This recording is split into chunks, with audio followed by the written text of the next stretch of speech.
At Ta Lam in the land of Kham, it's summertime. For the rest of the year, this hidden Himalayan valley is utterly inaccessible. Only in summer is the road open. This is eastern Tibet, a halfway point between the old Chinese frontier town of Xining and Tibet's capital, Lhasa.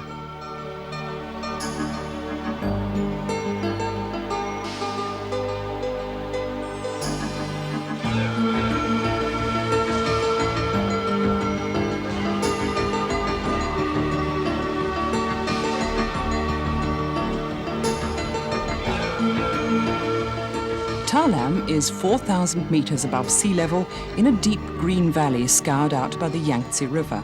This village is in the heart of the Kham province, one of the ancient strongholds of Buddhism. Today, the people here are preparing for a special, unique event.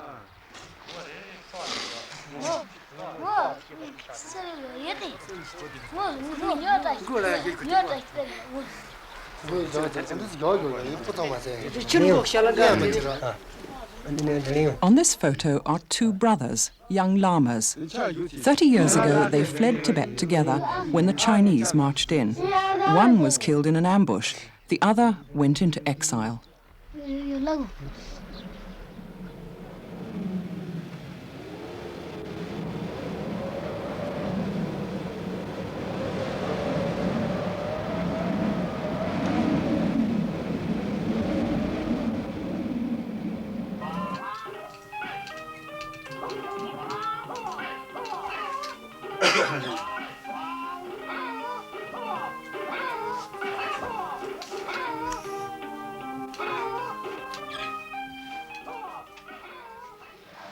"54 years ago, Phendé Rinpoche was born in Kham. He was the elder of the two brothers, and he lives now in Normandy in France with his wife Kandrola and his 3 sons. In France, he heads the Sakyapa school of Tibetan Buddhism.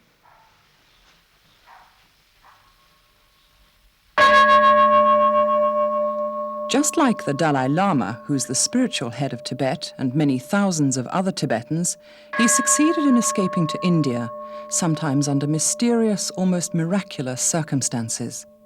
Several times, he says, when his little party got lost in the empty vastness of Tibet, flocks of crows appeared to show them the way.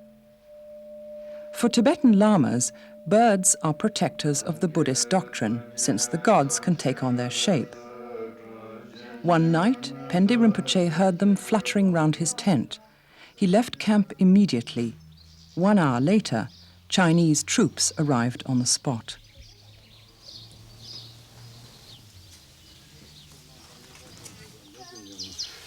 Since that time, Phendé Rinpoche has never been back to Kham. But last year, a visit suddenly became possible. He and his family were granted visas. For his family, Tibet was completely unknown territory.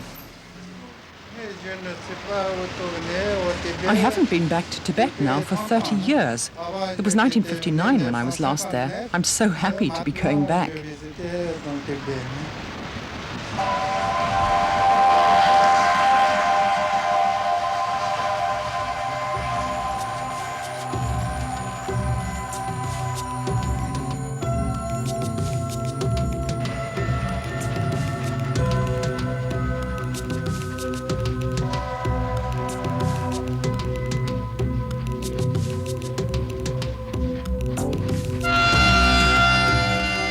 The real journey begins after plane and train have brought the travelers to Xining. From there to Ta Lam means spending some 10 hours a day bumping along in a truck on deeply pitted roads which seem to touch the sky. The sparkling thin air brings on thundering headaches and kills sleep.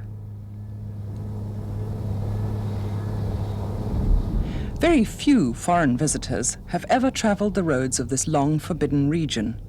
Despite the grueling trip by truck, we came these 2,000 kilometers gladly.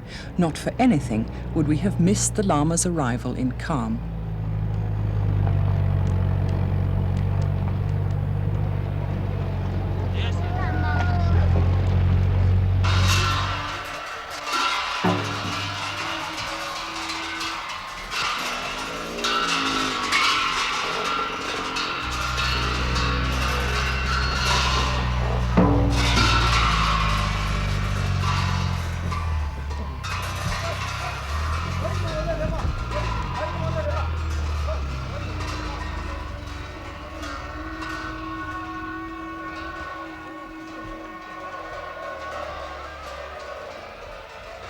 A Lama is more than just a monk, but not quite a guru, although that's the equivalent word for it in Sanskrit.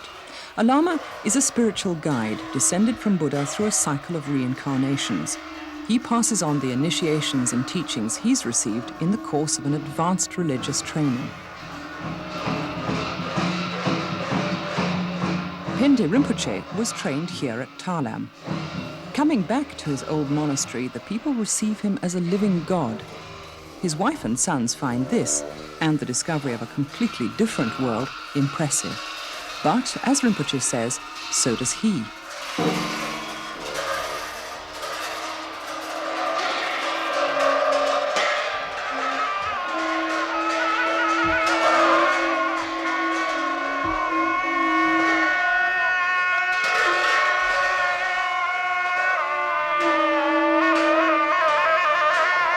Naturally, there was the shock of finding a country which wasn't the same as in his imagination and memory, because many things have changed. He says he felt like someone going through a rebirth, as if he had been born again in a new country.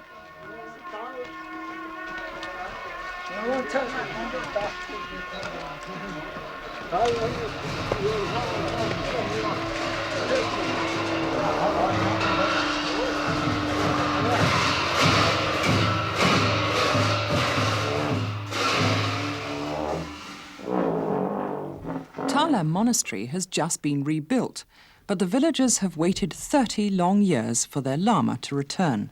Talam has today been reborn from its own ashes. When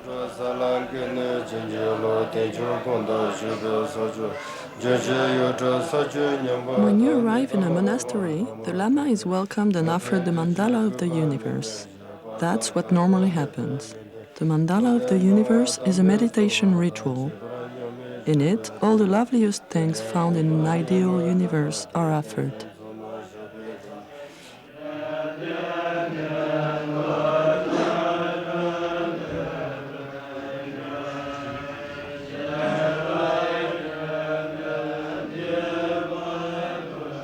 In return for a blessing by Phendé Rinpoche, he's offered katas, or white scarves, as gestures of welcome. The Lama is reseated on his throne of spiritual leader. The knot of tradition is retied.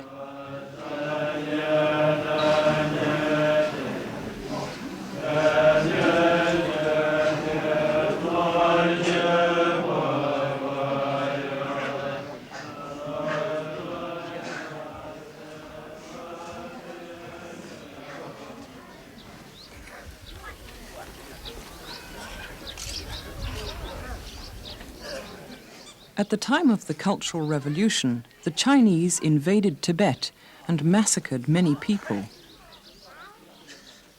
They say here in Kham that the invasion was announced in some monasteries by strange omens. The drums of Mahakala, the protecting god, began beating by themselves, and trumpets blew in the middle of the night.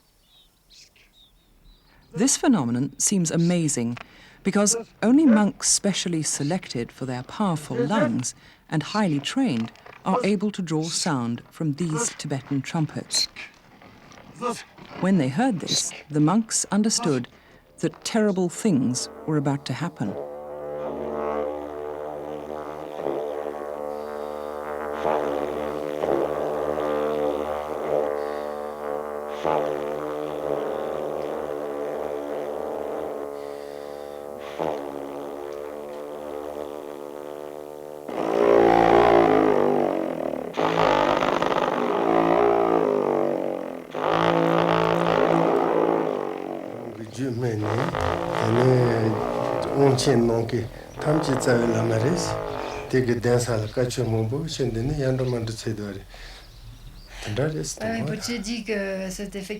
The Lama says that he feels completely overcome with emotion by his return to his country, where he was born. It's the place where he spent all his early childhood and where he met his first master, an important Lama. And it was here that he first learned to read and went through his first major initiation ceremonies. So it's a very, very important place for him. très important.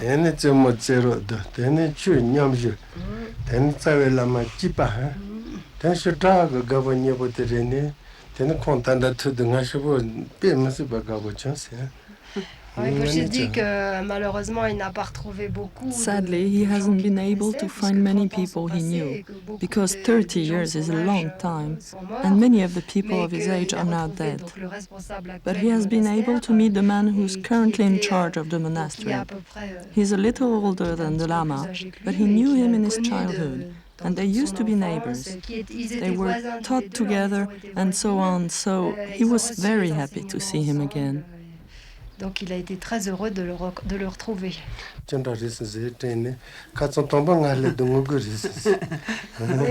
dis que bon, les sentiments. The Lama says that he has mixed feelings about being here.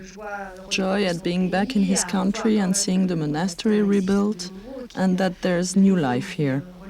But then, when he first went into the temple, he wept, because he remembered how it had been before. It had been magnificent. De ce qu'il y avait avant. Avant, il y avait un monastère splendide.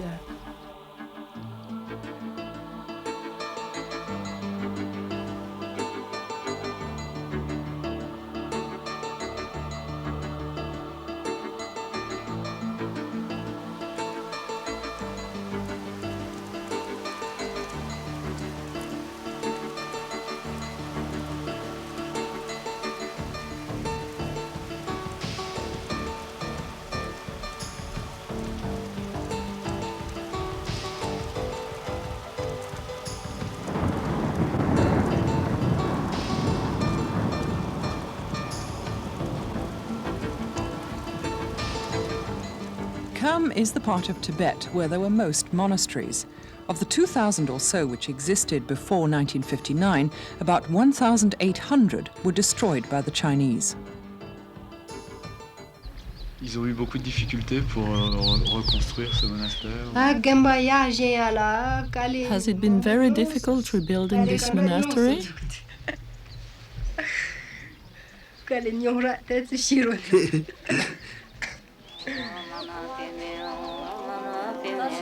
Rebuilding is difficult, but the Tibetans have shown great tenacity and extraordinary enthusiasm for the task.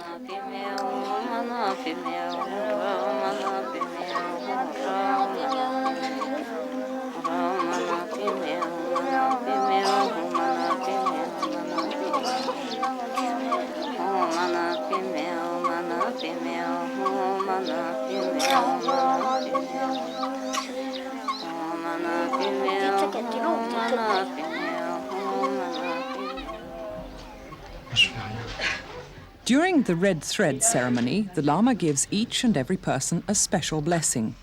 The old people here remember Phendé Rinpoche because they were around when he left.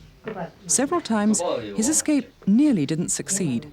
Once, when he was captured by Chinese troops, he was taken into an officer's tent. He was asked to justify his movements, whilst outside the Chinese soldiers held his companions prisoner. The officer was very angry. Silently, the Lama invoked Buddha, and the officer suddenly fell asleep. When he woke up 20 minutes later, he was in a better mood, and he decided to let the little group go on its way.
Tibetans don't hesitate to travel long distances to pay homage to a Lama.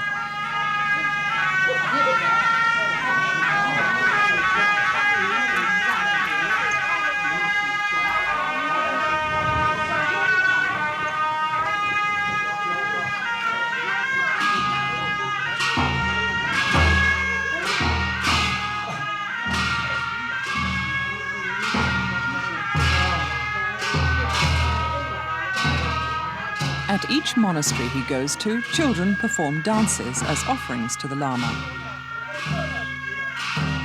When a child chosen to be a Lama is 5 and can identify colors, he's taken away from his family.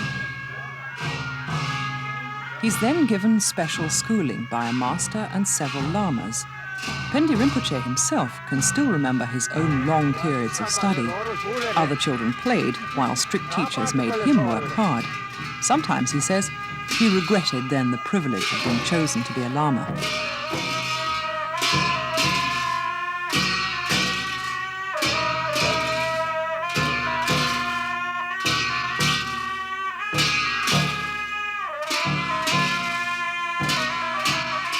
For his own children, this journey to Kham is like going back in time.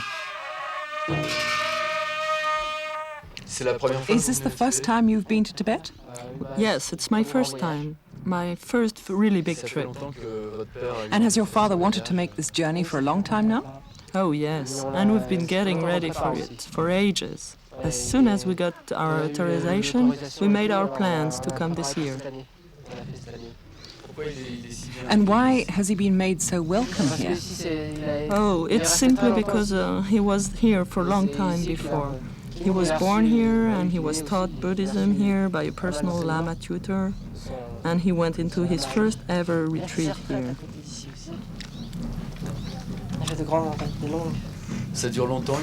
Does a retreat last a long time? Yes, quite a long time, a year or more.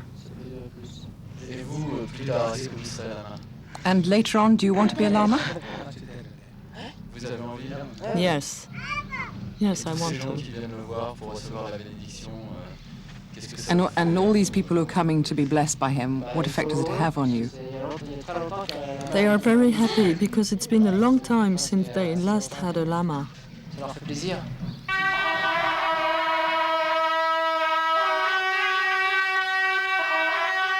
Rinpoche says he's seen that people are still anxious to practice the Dharma and that their faith is still very much alive.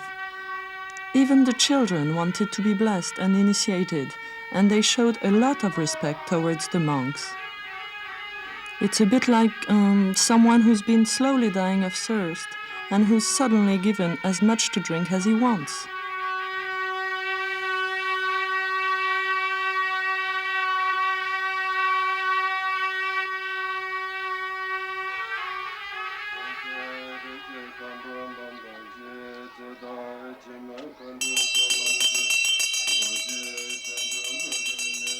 Long before he came back to Thalam, Phendé Rinpoche carefully prepared this initiation ceremony.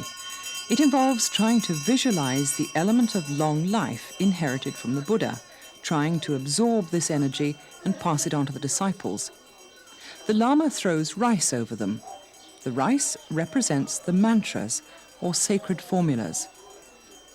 He also gives them special beer and pills, which represent long life.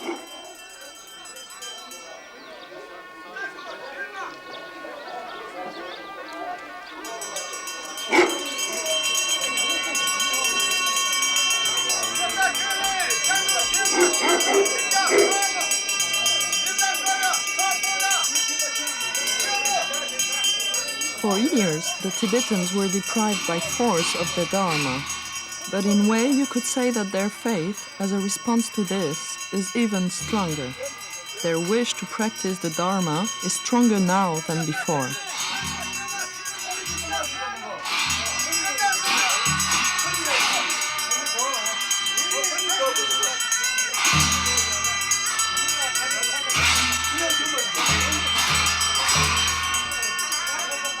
You can also bless someone who's not there by writing their name on a piece of white paper and giving it to them.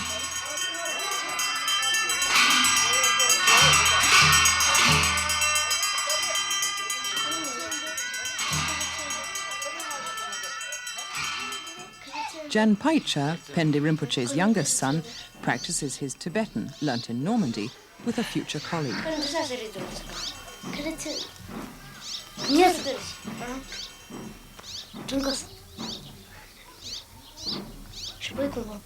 Et comment il s'appelle? Je lui ai dit déjà. Ah oui. Et quel âge il a? Tu sais Non, pas? je peux le dire. Tu sais pas le dire. Il m'en a dit qu'il y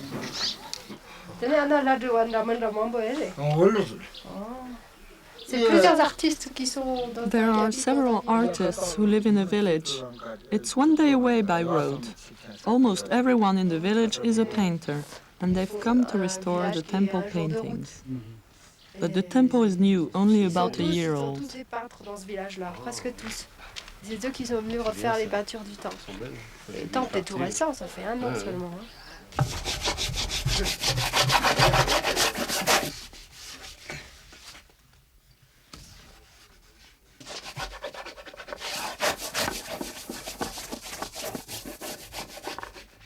Each person is working on the revival of the faith. Whether monk or simple villager, they all carry on the tradition of creating tankas.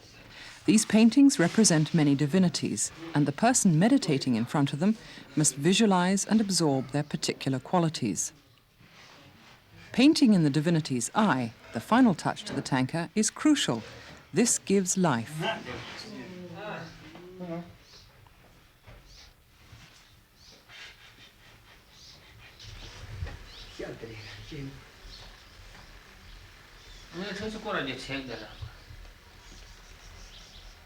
Some tankas only have the eyes painted in once the image has been consecrated.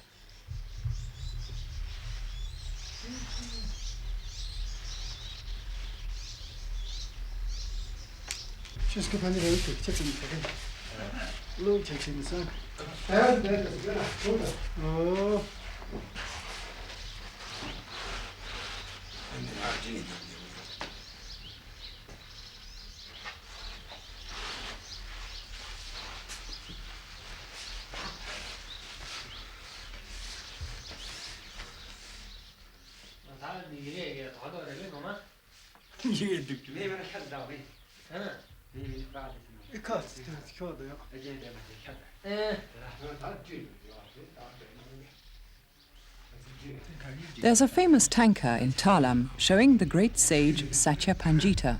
For many years, the very holy Lama Naron meditated in front of it. One day, in a vision, he saw the sage coming down from the tanka and advancing towards him bathed in light to bless him. The sage showed Naron the path ahead of him, leading to Buddhahood.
Rinpoche's ancestors were all Anis.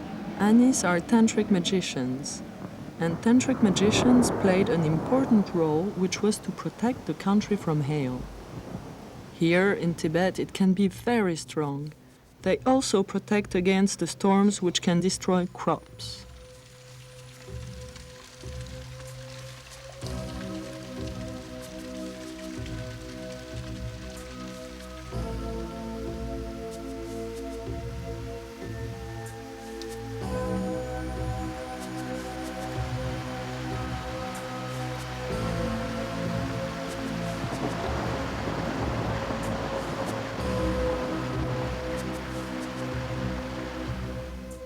In Tibet, mountains are holy. Local spirits and divinities live on their summits and have varying degrees of power. For Tibetans, these spirits either protect or are evil, and local people frequently bring them offerings.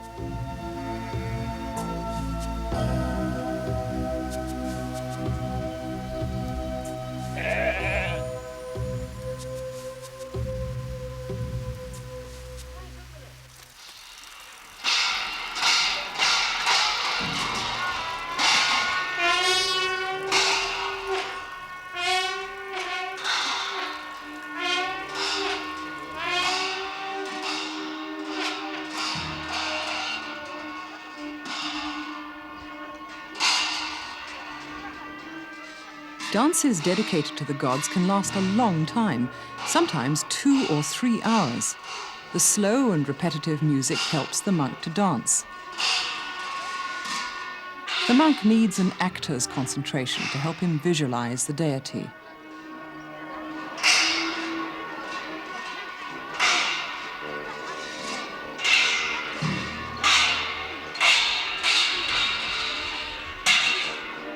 This dance of the black hats describes the victory of Buddhism over Tibet's hostile forces.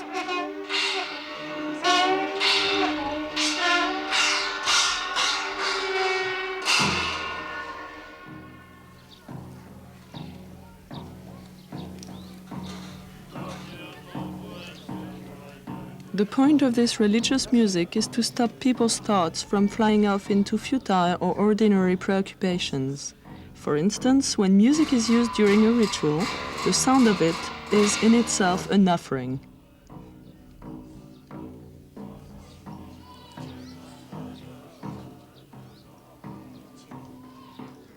The water offering is a traditional one for Tibetans and originated technically in Tibet. One day, the story goes, the disciples of the Indian master Atisha asked him what offering they should make to the Lord Buddha.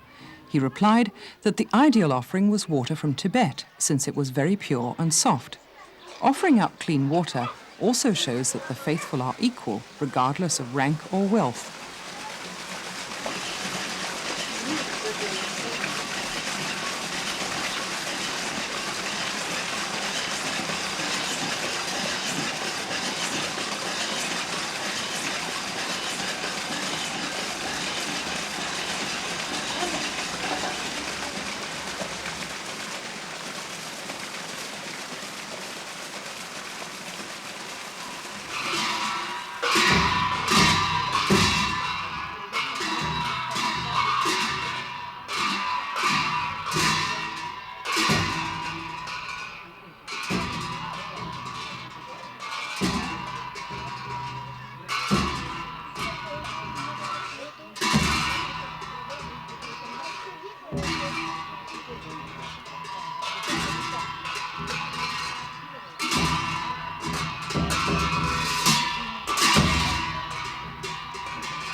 There are other dances which are purely entertaining, such as the snow lion dance. This lion was one of Buddha's previous reincarnations and is the monastery guardian. The legendary snow lion is a national emblem of Tibet and is on banknotes and the Dalai Lama's coat of arms. It's the country's symbol of good luck.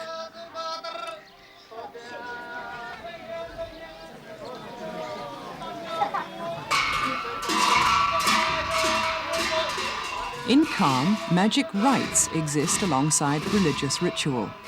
Phendé Rinpoche has a story of how one day he went with others to offer up a horse to the guardian of the mountain. After a while, he says he saw the horse disappear in a halo of blue light, the sign that his offering had been accepted.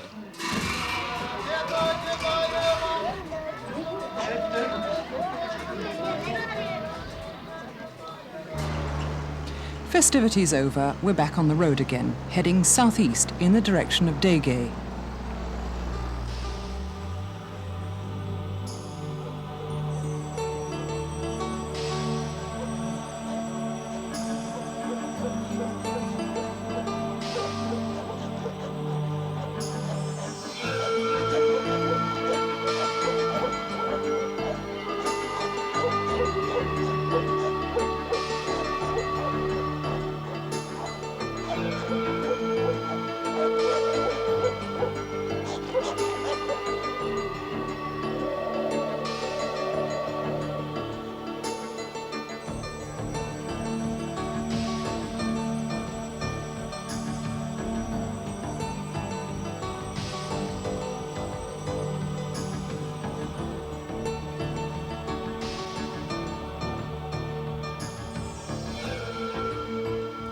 The yak is at the core of Tibetan rural economy. The yak is all-purpose. It works the fields, it carries, it provides skins for tents and hair for ropes, bags, and milk, cheese and meat. And of course it provides dung, a vital fuel for cooking and heating.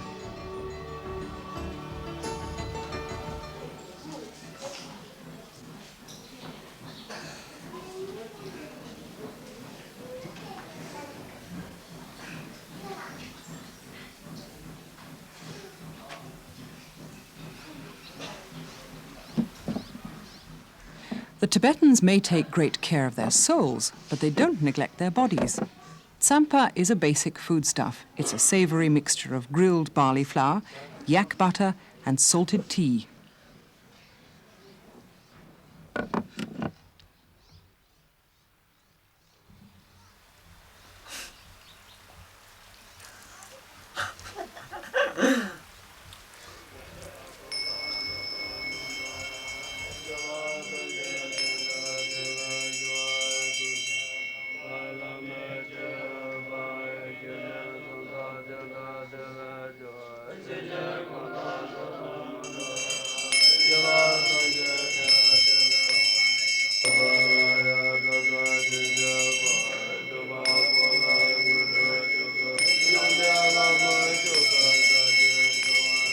The rituals Rinpoche goes through on his return journey home bring back old memories. The Vajra Yogini is a lengthy meditation practice. After many years of practicing it, the initiate should succeed in leaving his physical body completely. Phendé Rinpoche's cousin meditated intensively in order to attain this famous rainbow body state. He was able to foresee the day when he would melt into the light, and on the day, all they found of him were his clothes in the middle of an empty room. And all round the outside of his small house, the winter's snow had melted and flowers had sprung up.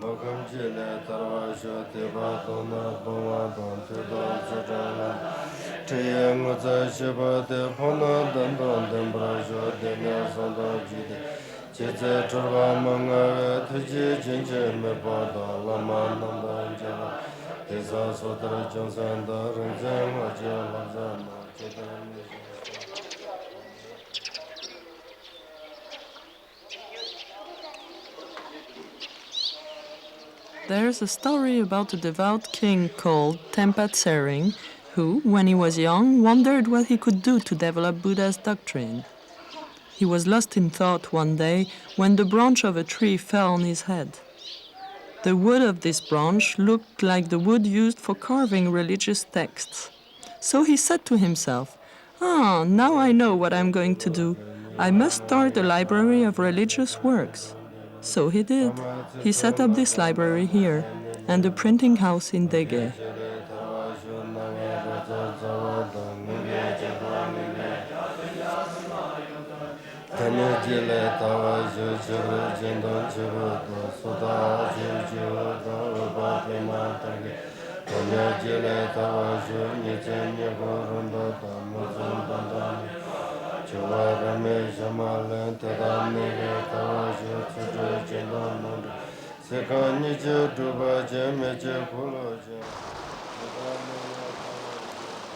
Before it was partly destroyed, Dege was the biggest printing house in Tibet.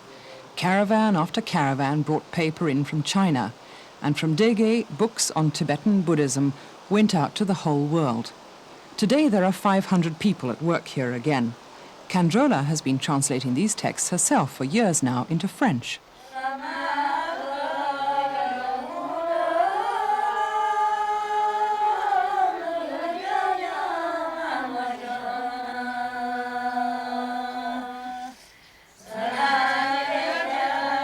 The Dharma wheel here is flanked by 2 gazelles which symbolize the Buddha's 2 closest disciples. You find these sorts of decorations all over the place in Tibet, in all the temples.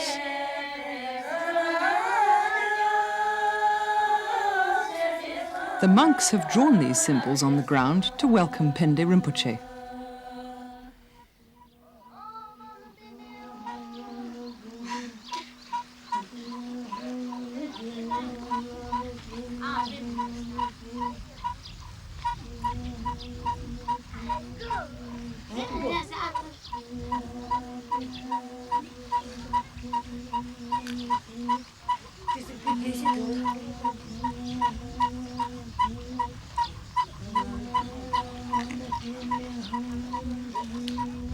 wheel have paper inside them, and the paper has mantras written on it.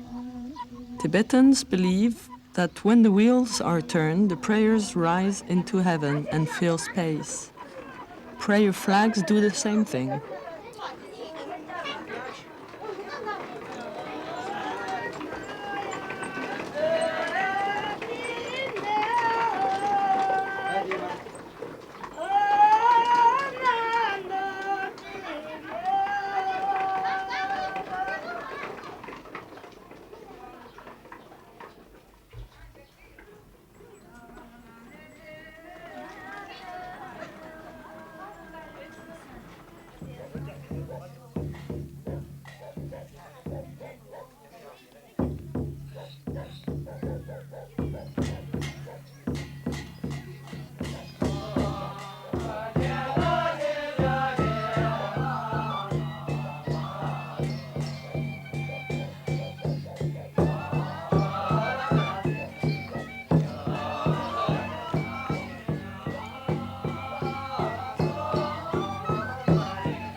When he was young, Phendé Rinpoche regularly left his home village of Talam to teach elsewhere. Like most lamas, he was in charge of several monasteries, and their location took him close to Lhasa. His trips away could last up to 3 months. He would travel in caravan, surrounded by horsemen and yaks, meeting traders and pilgrims on the way.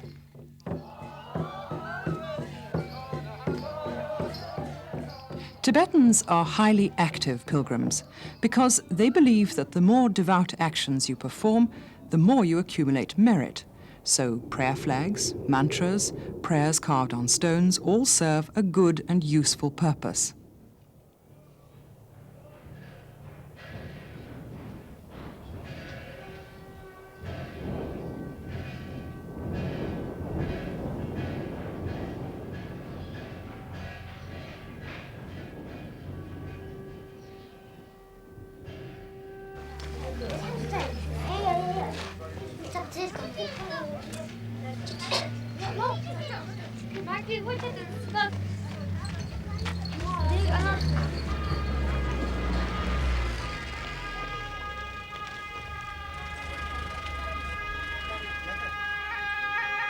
Half a day's journey away from Talam, Jekundo Monastery welcomes Phendé Rinpoche and his family with particular devotion, because one of his sons is believed to be his uncle's reincarnation, and the uncle was once the head of this monastery.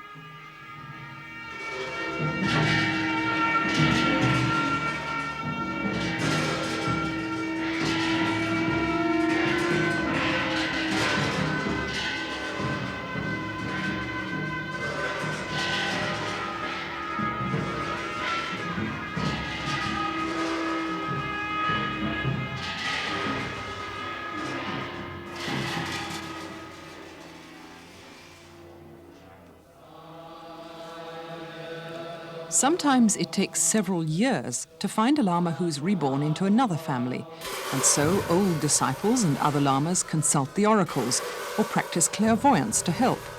And strengthened by these, they set off on their search for the chosen person. The search may take not just several months, but several years.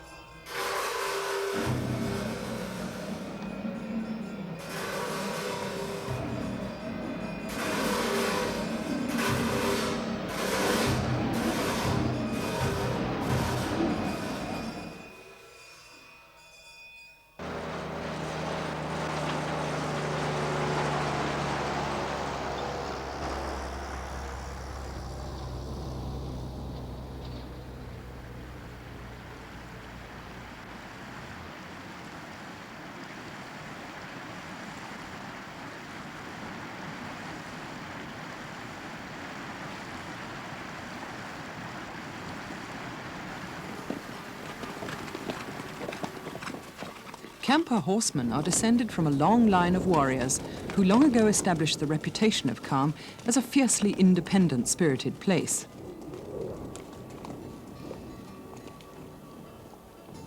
In the past, travelers were afraid of the region, which they said was infested with robbers. But the Khampas are a race of kings was often the first phrase taught to children of Kham.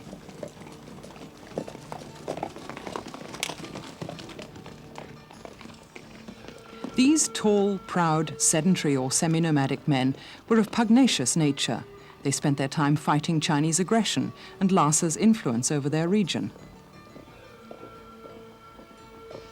The small kingdoms of Kham, scattered through its valleys, have never been conquered.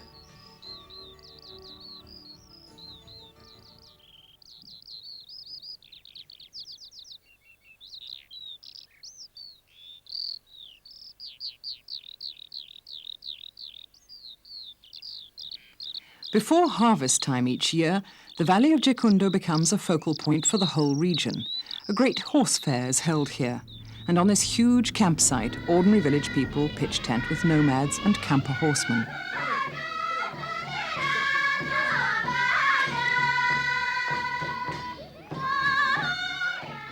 The very special geographic layout of Tibet has shaped a united and independent people, and the Chinese invasion of 1950 only served to strengthen these characteristics.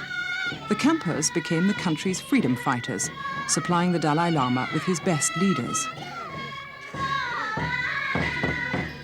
The Khampas are easy to spot at this great fair because of their knotted hair, decked with red tresses. They often carry a dagger at their waist, but the jousting here is purely peaceful.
We leave for a moment the preparations for the horse fair to go into the calm of the monastery which dominates Gekundo Valley.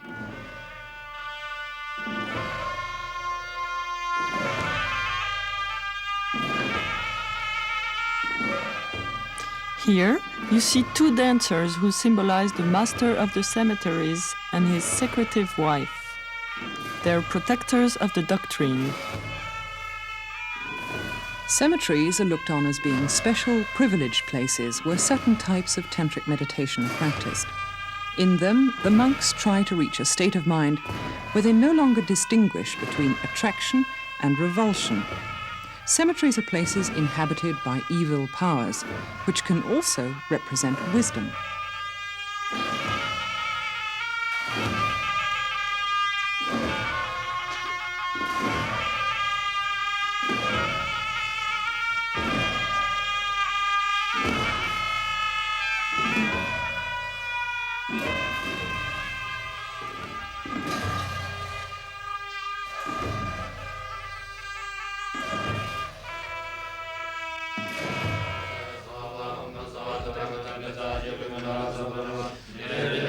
Mudra are gestures which demonstrate an internal attitude which corresponds to the different stages of the ritual. Visualizations, which are a creation of the mind, are very important, because if you can visualize a deity, this means that you're able to transform your whole spirit and direct it wherever you want it to go.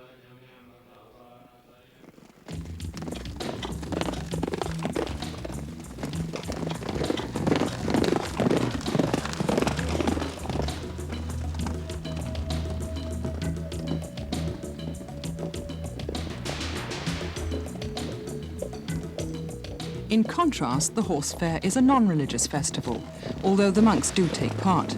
There's an almost ceaseless round of shows and competitions. It's a festival bursting with movement, colour and costumes, a celebration of ancient, unchanging traditions.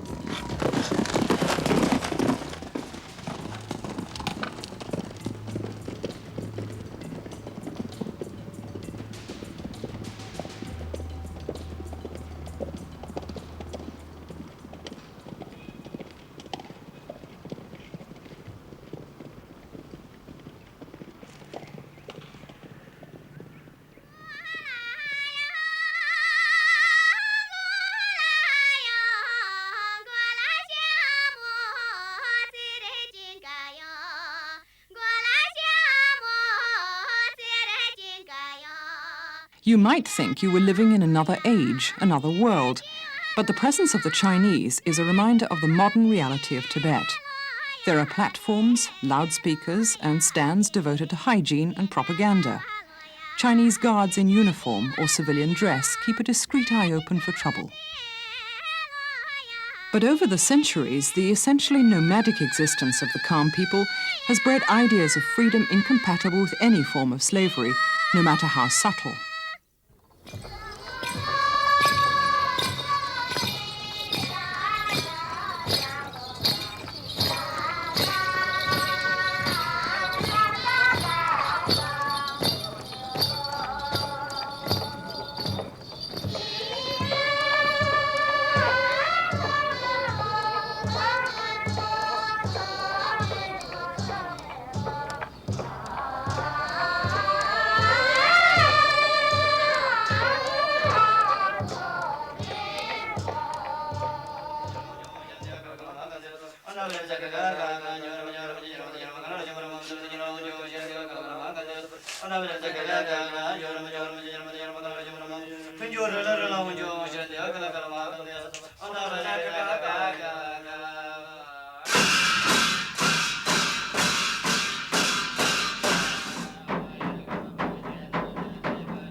The campers seem to have been born and bred on horseback. Their riding skills are impressive. Though these shooting demonstrations are strictly non-aggressive, they give an idea of the mobility and efficiency of the ancient Mongol armies who centuries back nearly succeeded in taking Buddhism as far west as the shores of the Mediterranean.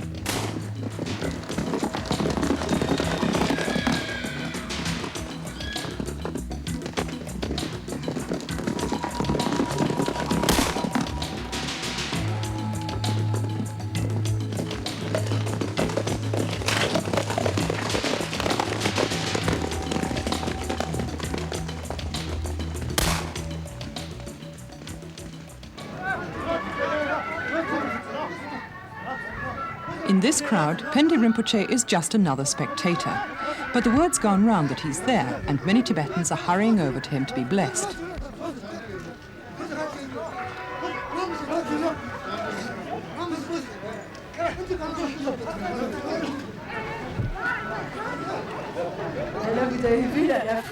Well, you saw for yourself what a crowd there was. Yes, I thought at one moment that Rinpoche was going to be lifted off the ground by the crowd.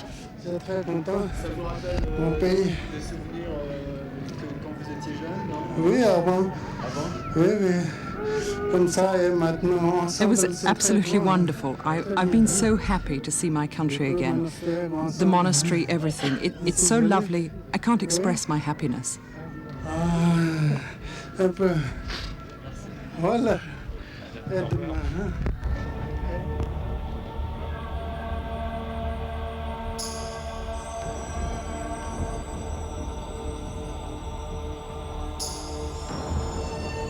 Since he was overwhelmed by requests from people wanting his teachings, because they say there are none left in Tibet, This first trip Rinpoche's made was really just to see what's going on, to get information. He has promised them that the next time he comes back, he'll stay much longer to teach.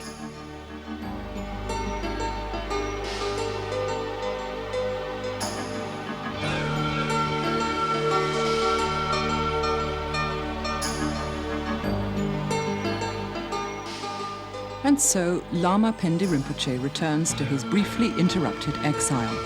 They let him go as they let him come in, wondering if recent events in Tibet, especially in Lhasa, will jeopardize the country's gradual opening up to the outside world and its attempt to establish its identity. The religious revival is certainly real, but the lamas who are needed for rituals and teaching are now in short supply.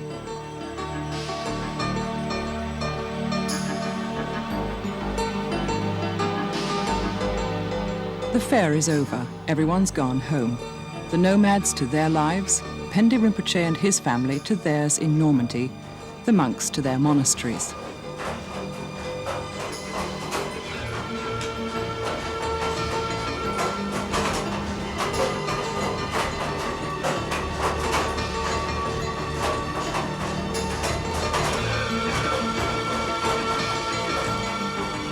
For Rinpoche, this journey was a great joy, but there was sadness too to see the way his people had suffered. He wants to help them more, but believes his spiritual mission reaches far beyond the borders of Tibet, for the true Buddha has neither a material existence nor is confined to one single country.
This is India, the vast plain of the Brahmaputra at the foot of the Himalayas. On the other side of the highest mountain range in the world lies Tibet. For many centuries, Tibet was a sovereign nation with its own government, although it had a particular statute, and its relationship with China, its huge neighbor, was complicated to say the least. But Tibet was never a colony nor a vassal state and governed its own domestic affairs completely independently. Tibetan culture was among the richest and most flourishing in Asia. 1 Tibetan in 5 participated in monastic life, and the sumptuous ceremonies presided over by the country's spiritual and temporal leader, the Dalai Lama. Lamaism even became the state religion of China during the Qing dynasty.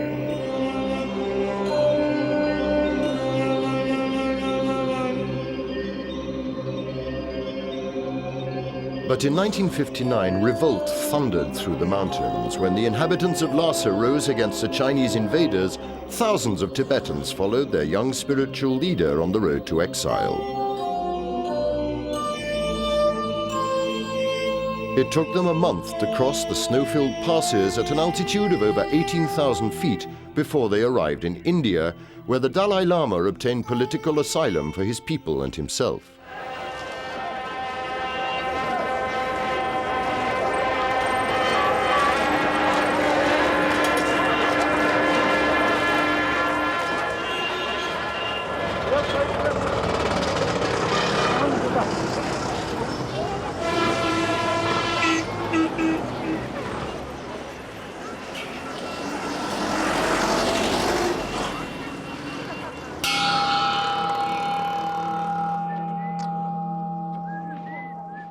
After 45 years in exile, the Tibetan people are assembling around the monastery in Salagara just as they used to in Tibet in times gone by. They have come to attend a major event, the Kalachakara, an extremely specific teaching ceremony held in public. The teacher is the Dalai Lama himself. Most of the Tibetan refugees now living in India, Nepal, Bhutan, Europe and America have made the journey. There are even Tibetans who have crossed the frontier from Tibet. 45 years of exile, frustration and suffering have in no way diminished the confidence, faith and determination of the Tibetan people, nor their trust in their leader, the Dalai Lama.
During these years in exile, the Dalai Lama had time to decide what his attitude to China should be. Extremely charismatic, he is increasingly visible on the international scene. Following the genocide of his people, he decided that the best policy was non-violence and compassion, and he is patiently trying to negotiate a successful solution directly with the Chinese. The Dalai Lama is rather like a present-day Gandhi, and no one can say what the outcome of this conflict will be. If someone announced, or Dalai Lama will give some preach or explanation about some important sutra, I think not many people come. If announcement or Kalachakara initiation there, oh, many people come. So for me, this is like trick. Oh, announce. What I didn't write the word trick. Someone is trick. Announce Kalachakara initiation. Then more people come. Then actually my emphasis, my interest is explanation about the Dharma.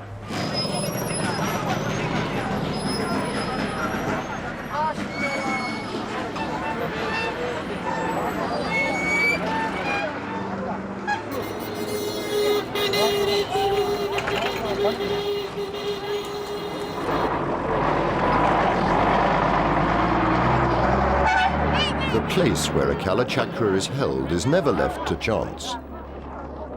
Salagara is a major crossroads for Tibetan culture. Long months of hard work are necessary to receive hundreds of thousands of people. All the Buddhist associations help each other, and the Indian Army has also been mobilized for the event. Huge fields have become improvised villages.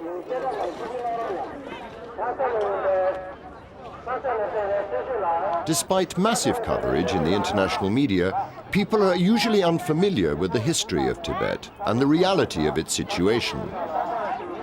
Before 1950, the year China invaded, Tibet had a population of about 6 million. The Tibetan government in exile estimates that the genocide killed at least 1 million people and drove a further 300,000 into exile. Today, the Tibetans are becoming a minority in their own country. The military presence of the Chinese is becoming stronger and stronger, and China is flooding the country with colonizers attracted by the cash grants given to all who want to live in Tibet. This is extremely worrying to all Tibetans. The danger today is that if nothing is done, Tibet could be totally assimilated by China. This is the 25th Kalachakara, and this time also there are over 3,000 Tibetans from Tibet. And every year there are about 3,000 Tibetans who come from Tibet, and mostly without they escape. So that means Tibetan refugees still continue to come from Tibet. That means condition in Tibet is sort of getting worse. Tibetans coming from Tibet is very difficult, particularly those who are coming from the eastern part of Tibet. It takes about 15-16 days to reach Lhasa, and thereafter they have to struggle for the permit. And if they don't get the permission from the Chinese government to go for a religious sort of teaching or for the blessings of some monastery or some Lama, they have to give a lot of money. And those who escape, they have to cross the mountain, losing their tracks, it takes months, and there's a lot of other troubles also. And then sometimes, they have to return back. Sometimes they die, sometimes they come with a lot of frostbite, they nearly come dying, That happens still.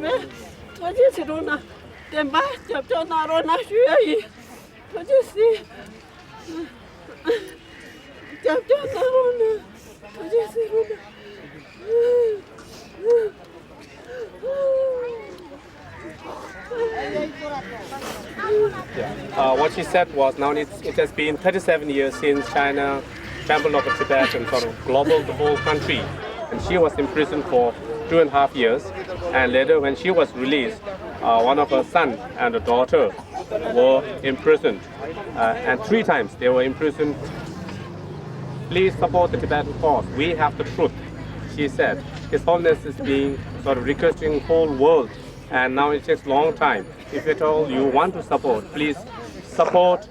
She can almost sort of, see how sort of now 2 million people almost, nearly, how they lost their lives in Tibet.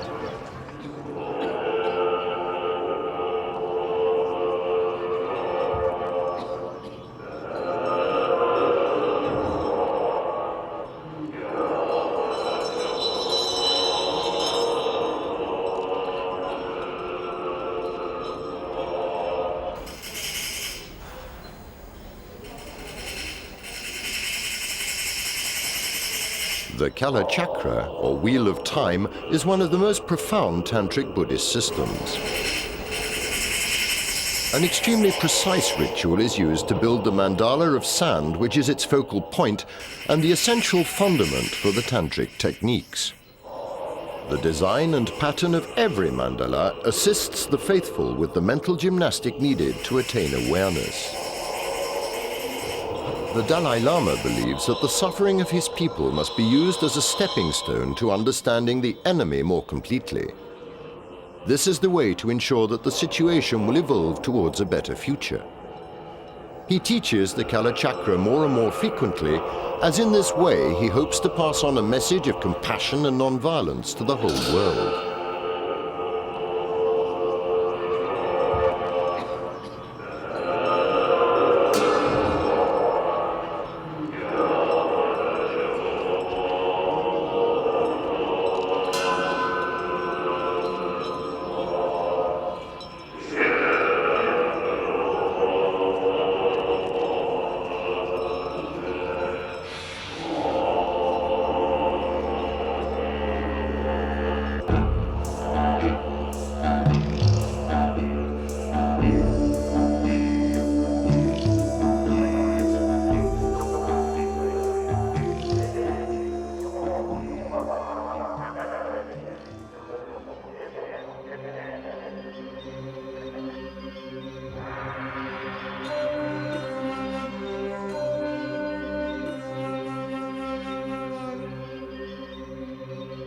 Formerly, the Kalachakara was only taught in Tibet on rare occasions. For Buddhists, it is the most important and subtle of all the initiations. It can only be taught by the Dalai Lama in person. The Kalachakara is a set of meditation techniques which leads to awareness. It gives the faithful the power and ability to discern the true nature of things. The Dalai Lama is the guru. Absolute trust is essential between the teacher and the disciples.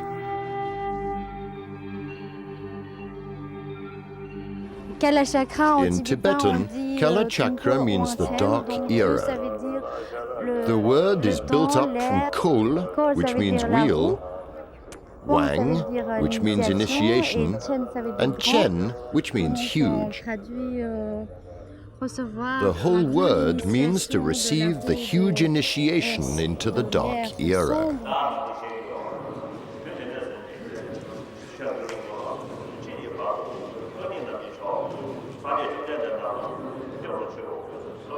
Today, the situation is serious because little by little, a rift has grown between the young generations of Tibetans born in exile and their parents.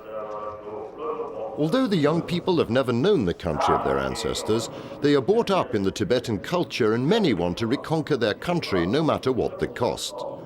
The Dalai Lama seeks to convince them to renounce violence and has already envisaged his resignation if they do not. Meditation of compassion means to create peace of mind. The peace of mind is very, very helpful. It's very important for happy daily life, or happy family, and happy community. And also the peace of mind based on compassion is also sort of antidote for violence. Violence came to Tibet in the 1950s when the Chinese People's Army of Liberation occupied Kham and Amdo, the northeast provinces. The Chinese claimed that they were there to bring the Tibetans out of the Dark Ages through 20th century organization and to help them throw off the yoke of foreign imperialism. A preposterous claim, as most of the foreigners in Lhasa were and still are the Chinese themselves.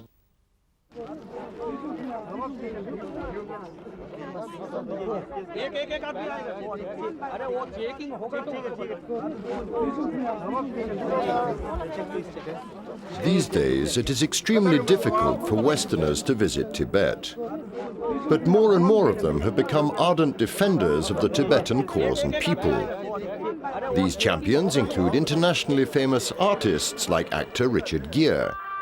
One of the first and most fervent admirers of the Dalai Lama, Richard Gere created the House of Tibet in the USA.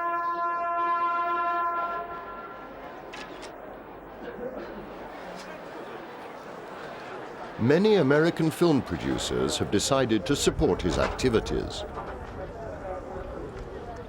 It's very strange, this thing that happened recently with the Disney movie, of Kundra, made with American money, Disney Pictures. And there's another movie also being made called 7 Years in Tibet, which is also made by an American movie studio.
China made a very, very strong statement to the world press saying that they would not allow Disney to go into China and create theme parks, sell their movies there, if they were making this movie of Kundum, about His Holiness.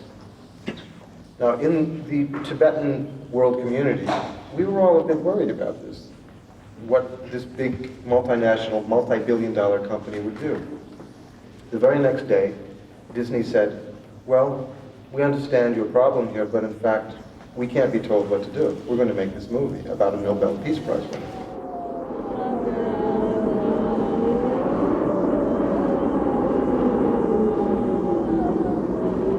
The winner of the Nobel Peace Prize. In 1943, who could have imagined that the young infant king who ruled over Tibet, one of the most hermetic countries in the world, would receive this exemplary international prize in December 1989. In 1943, the young Dalai Lama lived like a recluse, only coming out of the monastery twice a year to be carried on his ceremonial chair to his summer palace in Potala under the curious gaze of his people. What a destiny. When he was 24, he presented his doctoral thesis in metaphysics in Yokhang Cathedral to a vast audience of monks. He is venerated as a living Buddha, but the strife in the holy city soon forced him into exile. In the spring 1959, the Chinese demanded to meet him alone. His people refused and formed a human shield around the palace. At dawn on March the 17th, 1959, as the first shells began to fall, the Dalai Lama and his closest advisors fled into exile.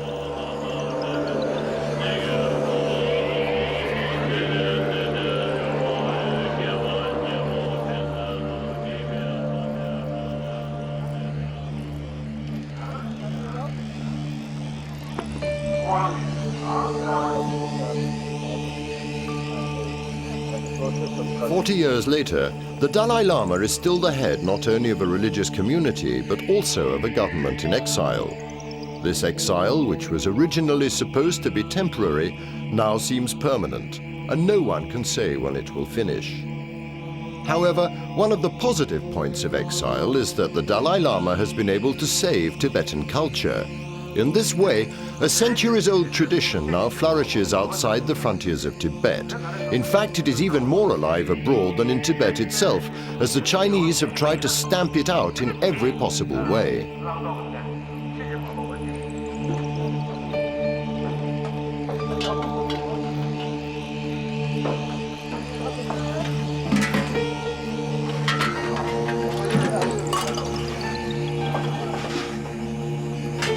Buddhism has always traveled. Although it started in India 2,500 years ago, it died out quite quickly there, but spread throughout Asia and, more particularly, to the roof of the world. Buddha himself traveled all the time, and in Tibet, monks are often itinerant. Just like the monks, the Dalai Lama travels not only to hear the message of Buddha, but also what his people have to say.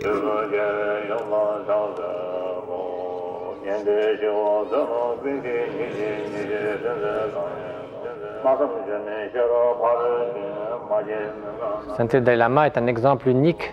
The Dalai Lama is a uniquely authentic example of a person who is both the religious leader and the guide of a nation. Guide, disons, d'un peuple, car c'est quelqu'un, disons, in many ways, the messenger has become the message. C'est-à-dire qu'il n'y a aucune différence entre There is ce no qu'il est difference at all between what he embodies and the way in which he tries to influence the world on the political level.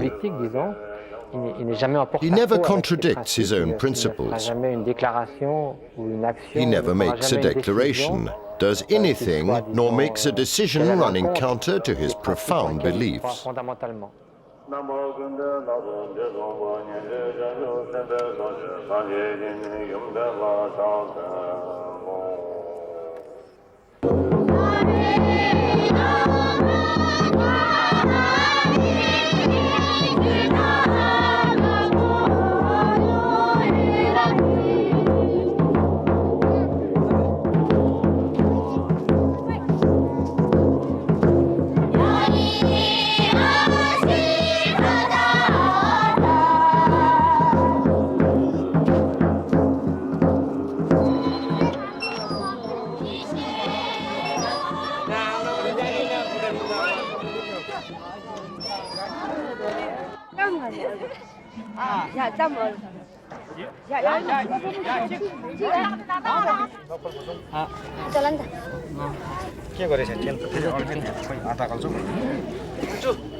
He doesn't intend to return to Tibet after the Kalachakara initiation.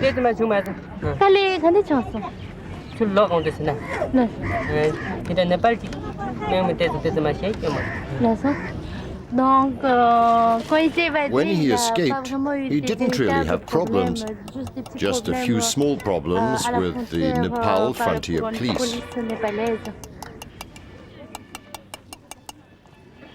After the armed invasion, Tibet firstly went through years of huge reform and modernization campaigns, and very quickly this turned to the systematic destruction of over 6,000 monasteries, massive arrests, and summary executions. The Cultural Revolution ran riot. In fact, China's only aim is to eliminate all ethnic minorities, however long it takes, using the same methods in Tibet, Xinjiang, and Mongolia. The future of Tibet really depends on the next 10 years. The situation in Tibet is increasingly worrying. We, the young Tibetans, cannot just stand by and let it happen.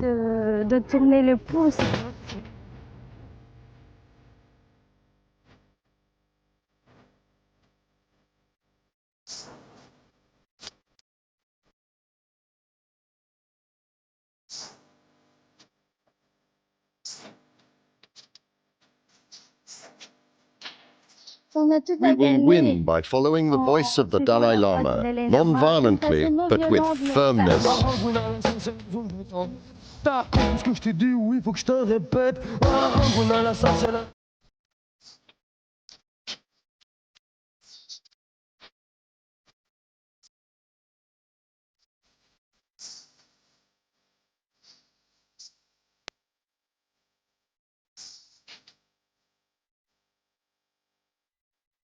Famous for their warrior spirit, the proud cavaliers of Kham were the first to take up arms against the invader.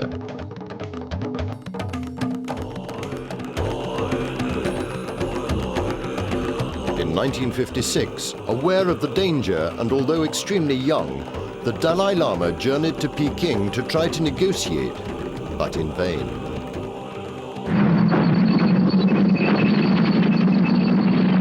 The revolt broke out after his flight, and the monastic communities were the first victims of the genocide. The Chinese made them the scapegoats for the nation and tried to convince the population that religion was the cause of every evil. During the 1960s, the CIA helped Tibet because the country was fighting off Chinese communism. But in 1972, with Nixon's historic visit to Peking, America sided with the Chinese. No longer supported, Tibet went under. A page of history was turned and the Chinese steamroller, the same which proved its armed might on Tiananmen Square years later, thundered forward. The Tibetan population was slaughtered.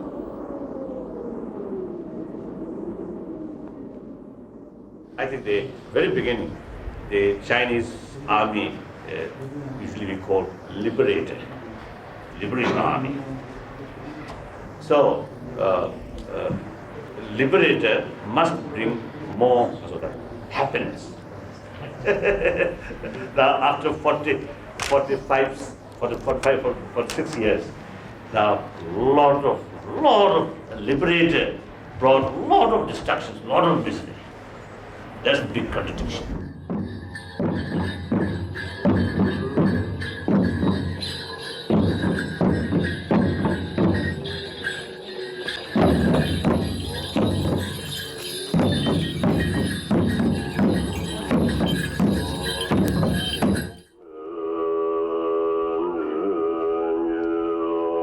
The Chinese have massacred an estimated 1 million Tibetans. The Dalai Lama's response is the initiation to the Wheel of Time and the evocation of a divinity symbolizing cycles of destruction, the alternation of life and rebirth. In the Kalachakara, time and space become sacred. The choice of the place at which the ceremony is held is extremely important, as the teacher assumes the divinity of the god. And through meditation, the disciples will be in contact with the gods directly. The ritual harnesses every kind of energy and is accompanied by offerings.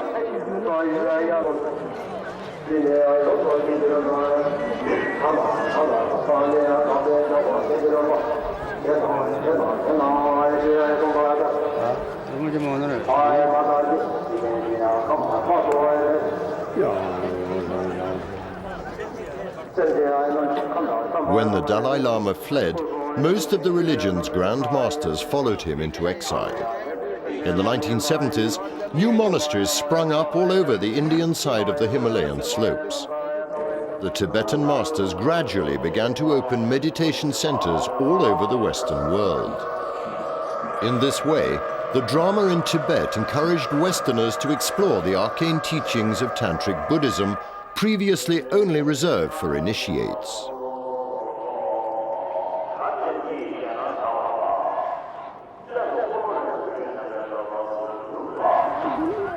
The Tibetan community is a unique example of adaptation to exile. Very few societies could have changed in such a spectacular way. Over the last 40 years, the Tibetan refugees have moved all over the world and managed their transition from the Dark Ages to the 20th century very successfully. On the high plateau, the Tibetan economy is based on dealing and exchanges rather than on agriculture. In exile, Tibetans have quite naturally become merchants, selling woolen garments, craftwork and sacred objects, but despite this major change, they have never given up hope of returning home. In 1960, a law commission in Geneva declared that Tibet possessed all the conditions required for the existence of a state accepted by international law from 1913 to 1950.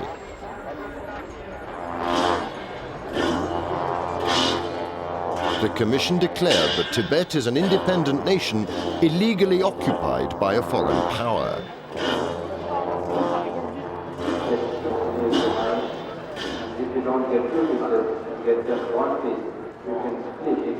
Kusha, or dream grass, is a twist of two blades of grass blessed by the Dalai Lama, which Buddhists believe has purifying properties. The longer blade symbolizes the mattress and the shorter the pillow.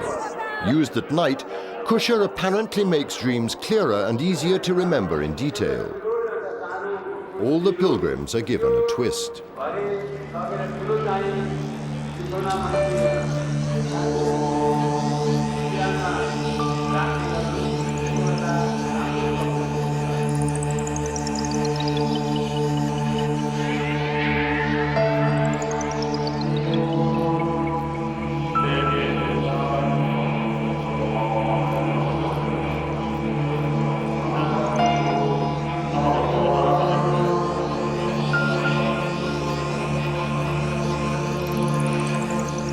In Tibet, when a Grand Master dies, everybody starts to look for his tulku, the boy child in which he has been reincarnated. For Buddhists, life is a continuity. Even if the body changes, the soul never dies. Once identified, the tulku is tested to see what memories he has retained from his previous life. He is then brought up by monks. The training of a Tibetan Lama is a cultural experience unique in the world. Child Lamas are the conscience of religion in Tibet and are the link to the work and teachings of their predecessors from one life to the next. This is how knowledge is passed on in Tibet.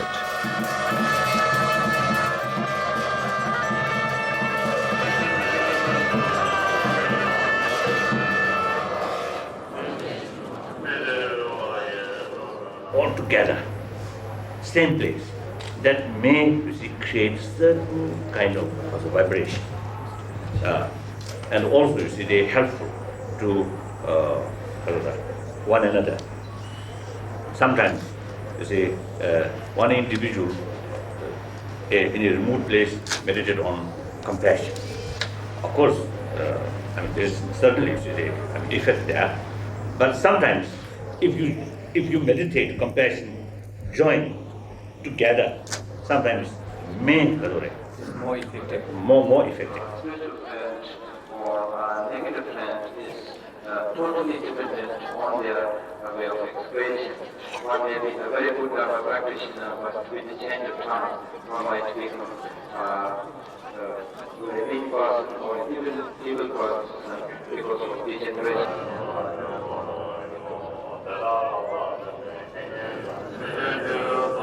In the 7th century, Tibetans were ferocious warriors. The Kingdom of Tibet became one of the greatest powers in Asia. The religious power which subsequently dominated quite naturally directed the intensity of this warrior spirit towards non-violence. In the present geopolitical context, this attitude is the Dalai Lama's trump card. Never having exhorted war nor terrorism, the Dalai Lama's prestige on the international scene never ceases to grow.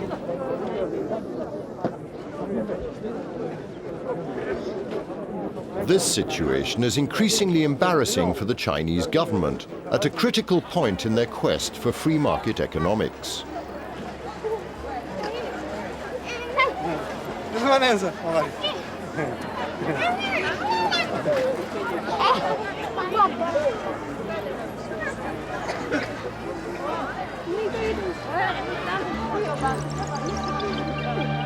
But if the refugees have easily adapted to Western civilization, what has happened to those who stayed in Tibet?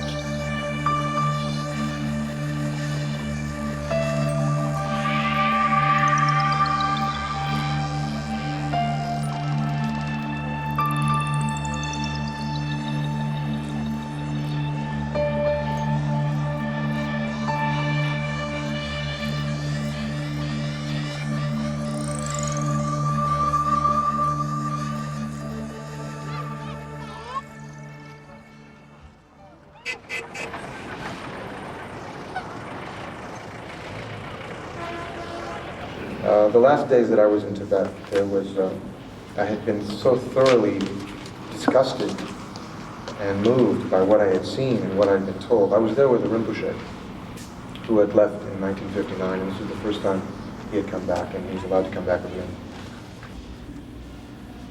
We went to a very small temple on the outskirts of Tibet, and there were two nuns there. And one was about 30 years old and one was about 60.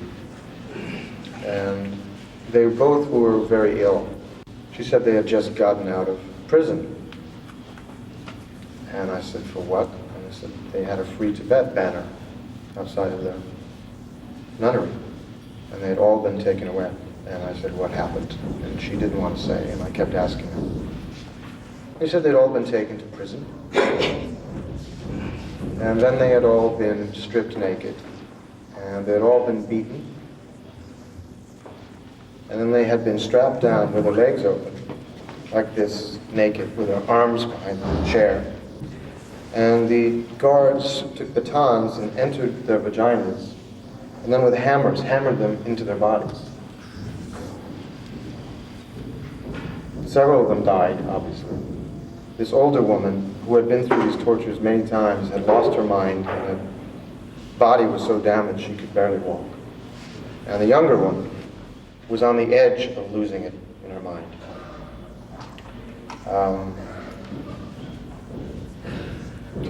I asked her how she felt about these torturers, these people who were doing these monstrous things.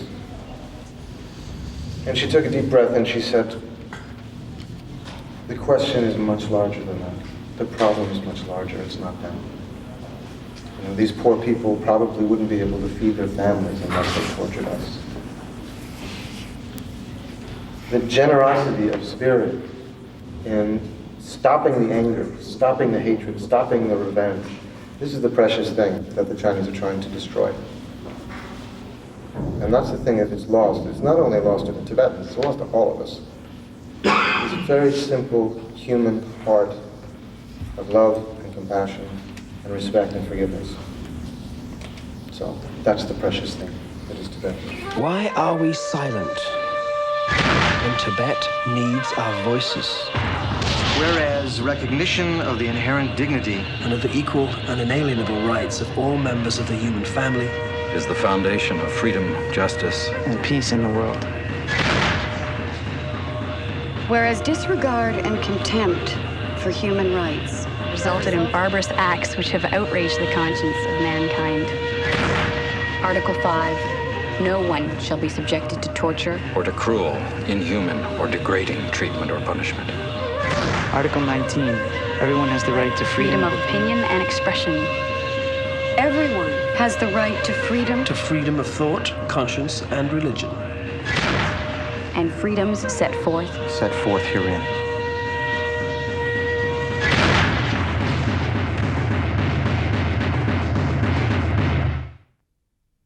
Compare 20 years ago, much already changed. So therefore, the People's Republic of China itself now in the process of changing.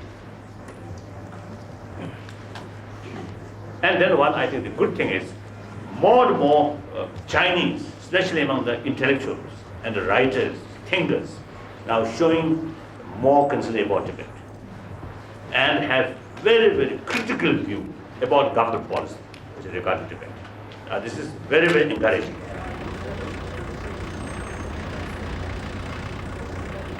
Born in Peking in 1950, dissident Wei Jinsheng has been nicknamed the father of modern democracy. Sentenced to 15 long years in prison in 1978, he was recently released. He is the author of an open letter in which, addressing Deng Xiaoping, he is categorical. The only person responsible for the tragedy in Tibet is you. 就是在那个现在大家都面临着共产党的一种毫不讲道理的、根本不承认别人自决权利的这种现实条件下，谈独立问题，实际上不会有什么真正的结果。 As we are in a situation in which the Communist Party refuses to discuss self-determination for the Tibetan people, which I would have thought reasonable, I think it would be meaningless to envisage the concept of independence now. 但是在目前我们所要做的事情是，大家必须团结起来，拧成一股劲儿，互相配合的像一个人一样。 For the moment, Chinese and Tibetans have to work hand in hand to create a social and political context which respects the democratic process and freedom of movement, and where everyone has the right to speak out.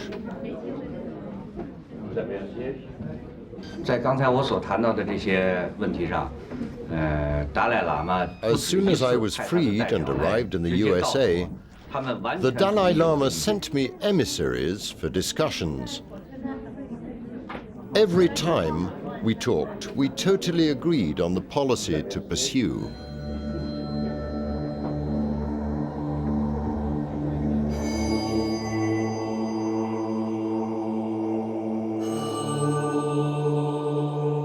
Nancy Lee is Chinese. She lives in France and is a militant for human rights.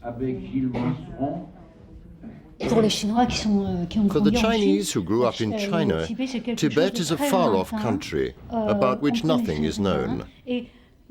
However, the first time I encountered Tibetan culture, language and paintings, I realized that it was not Chinese.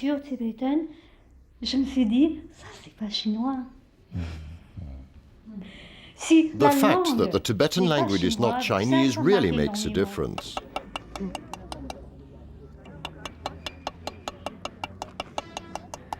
In fact, composed in the 7th century, the source of the Tibetan language is Sanskrit and not Chinese.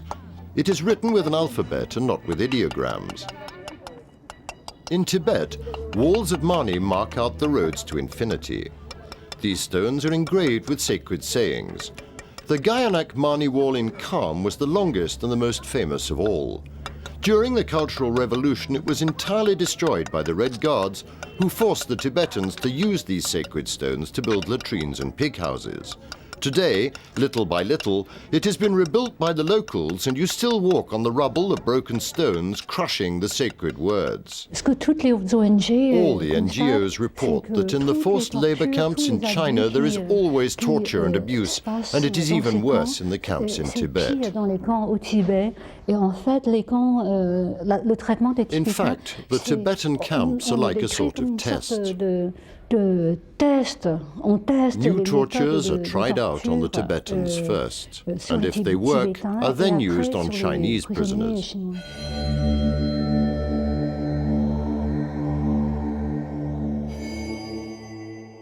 I must say that now the young Tibetans I meet hate the Chinese. Although I understand that, I do not excuse them. It is a great pity that the Chinese government has sown this hate. Their policy is a policy of hate. If the Chinese government continues this policy, there will be more and more hate in both camps and in both races. One day, the two races will hate each other without even knowing why.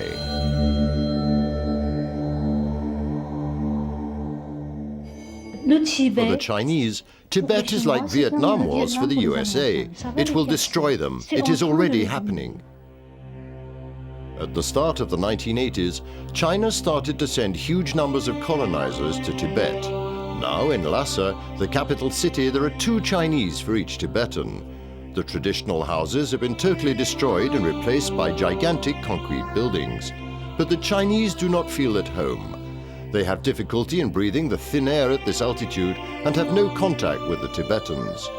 In 1989, a new wave of brutal repression stamped out local revolts. Lhasa lived under martial law for 1 year. Since that time, the imprisonments and executions have never stopped.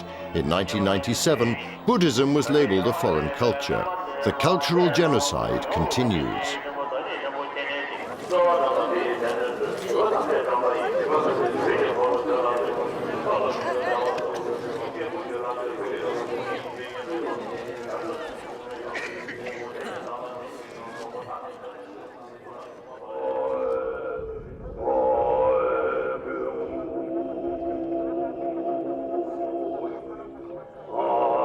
A realist, the Dalai Lama did not ask Peking to accord total independence, only meaningful autonomy. He publicly declared that he would not assume any official position in a free Tibet to simplify the development of the principles of democracy.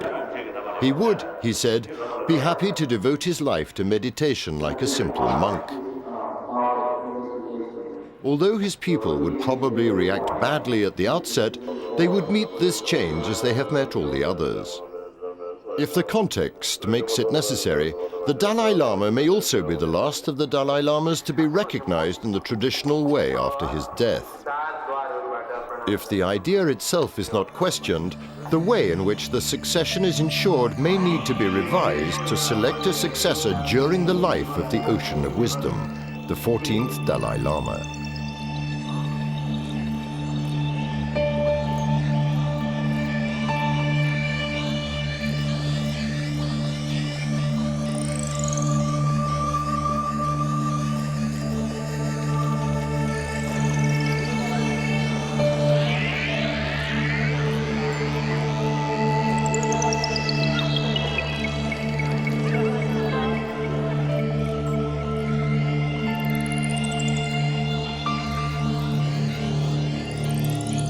The mystical mandala represents an architectural shape in 3 dimensions. This is the home of God, the symbol of man and every level of man's consciousness, of the complete being, and particularly the relationship between the disciple and the master. The crowd will be able to see it before it blows away in the wind.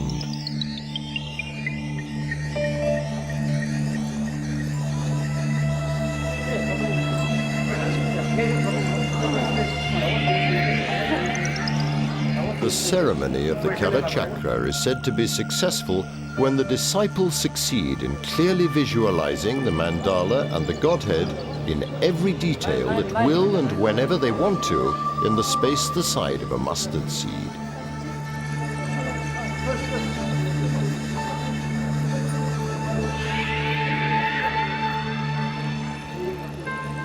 But non-violence is, should be like expression or act of compassion. That's non-violence.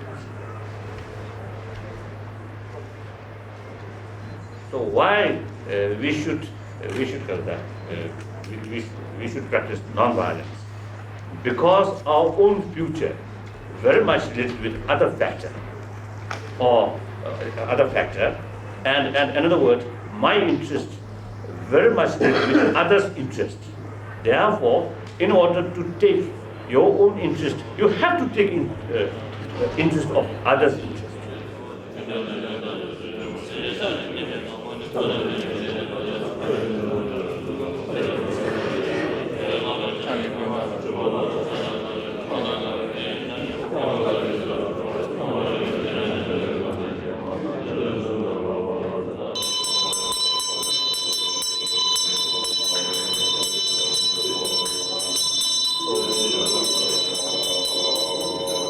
the tradition says that a single glimpse of a sand mandala is sufficient to establish a bridge with this elaborate Buddhist ritual and to sow the seeds which will ripen for the benefit of mankind as a whole. Let us hope that the tradition is right and that Tibet will harvest the fruit of these seeds one day soon.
mysterious land inaccessible for centuries, Tibet stirs and fascinates our imagination. Tibet's history and the history of Buddhism are totally intermingled. Myths and legends which sometimes come true. Higher than the highest mountain peaks of Europe, men live in harmony with the Buddhist gods who all teach that nothing is what it seems to be. On the roof of the world, some children fulfill extraordinary destinies traced out for them many centuries ago.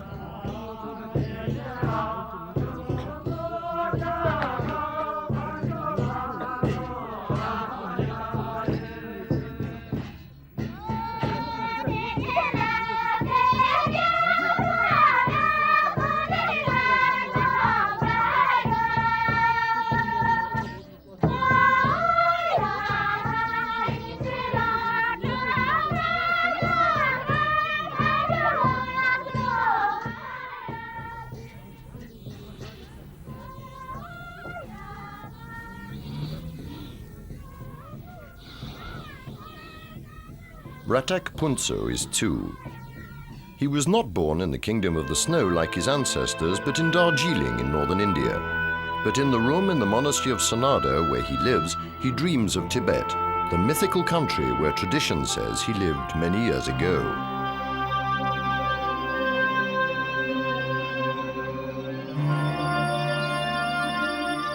Today there are 2 Tibets. One is geographical, historical, inhabited by a sequestered people whose dearest dream is independence. The other is Tibet in tragic, precarious exile. A people who fascinate Westerners and a culture that their spiritual leader and tireless ambassador, the Dalai Lama, promotes throughout the world.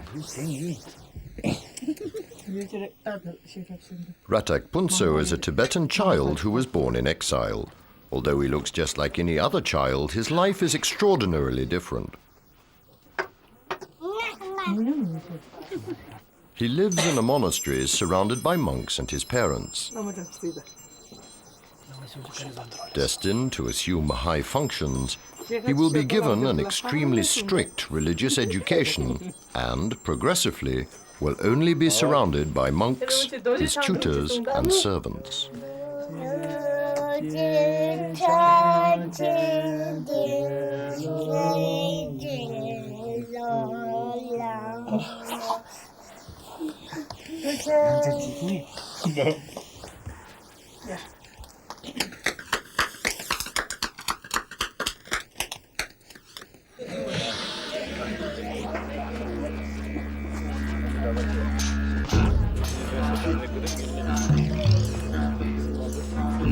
Ratak Punso has very little contact with other children of his age and must renounce almost all the joys of childhood. His only companions in games are friendly monks with almost maternal feelings. 3 of them are responsible for teaching him to be wise, passing on their own experience. They're with him all the time, bodyguards in every sense. Nothing must be allowed to happen to this infinitely precious child.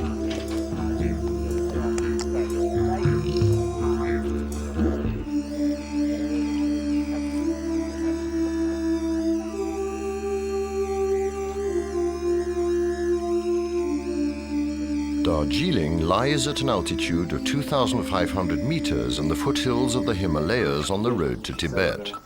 Since the Chinese invasion of Tibet, it has become home to a large refugee community. Over the last few months, the child has learned how to greet and bless the pilgrims who come to pay homage from all over India and even abroad. They bring him the katak, the traditional augural scarf, white like spiritual purity. Some have already met him before, when he was 80, in the twilight of his previous life. Tibetans call children like this a tulku, a born-again spirit in a new body. He was just 20 months old when he was recognized as the reincarnation of one of the great contemporary Tibetan masters, Phendé Rinpoche.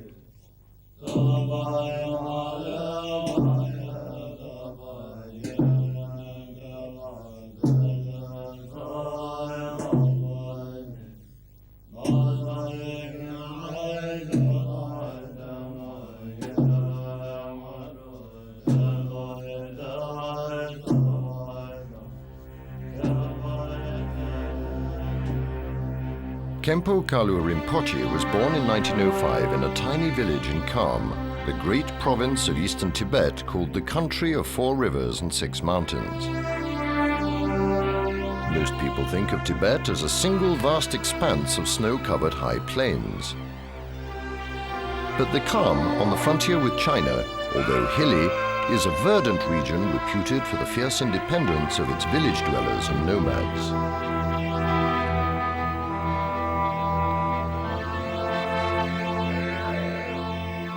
When China annexed Tibet, the region and its inhabitants were integrated into Chinese provinces. Many of today's religious masters come from Kham.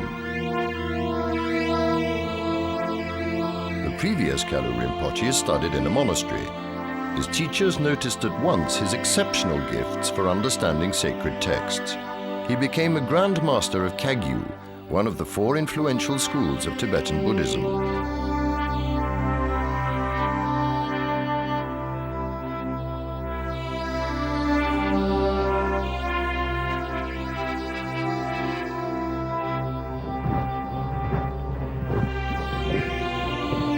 For the people of the Kham, their country is a land of happiness and legends, with more yaks than Buddha has virtues and more grass than the rest of the world.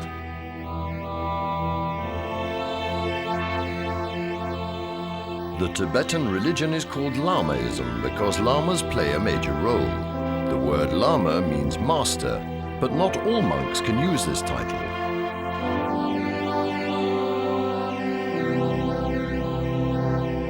The religious community was fundamental to Tibetan society. Some monasteries were as large as cities, with over 10,000 monks. The previous Kalu retreated from the world for over 12 years, and that's how he would have preferred to spend the whole of his life. But, encouraged by his masters, he returned to the monastery and began to teach again. His contribution to doctrine was to underline the common source of the 4 different schools and the importance of meditation.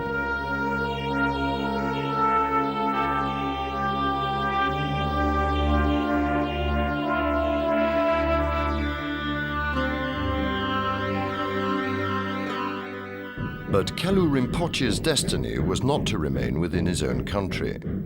Chinese troops invaded Tibet in 1950, and the Kham was the first region attacked.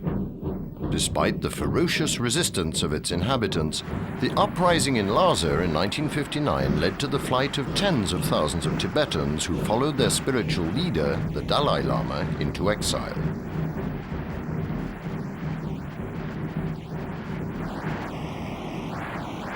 In a country in which 1/10 of the population were monks, over 6,000 temples were destroyed and pillaged. Hundreds of thousands of people and monks were imprisoned and killed during the years of the Cultural Revolution in Tibet. The genocide of a nation.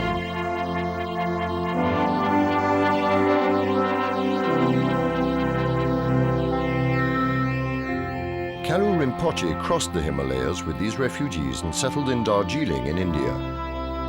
Although over 70, he set off for Europe at the bidding of the Dalai Lama and at the request of disciples of the faith. Convinced that Tibetan Buddhism was more universal than the confines of Tibet, he was sure that Westerners could also find their spiritual sustenance in this faith.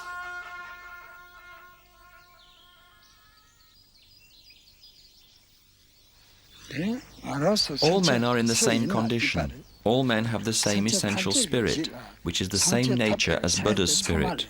But we cannot perceive Buddha's spirit for what it is, and do not recognize it at this moment. We are in ignorance, and the force of our ignorance causes us to believe in illusions. This is why we wander endlessly in the cycle of existences, the samsara, which is perpetual meandering.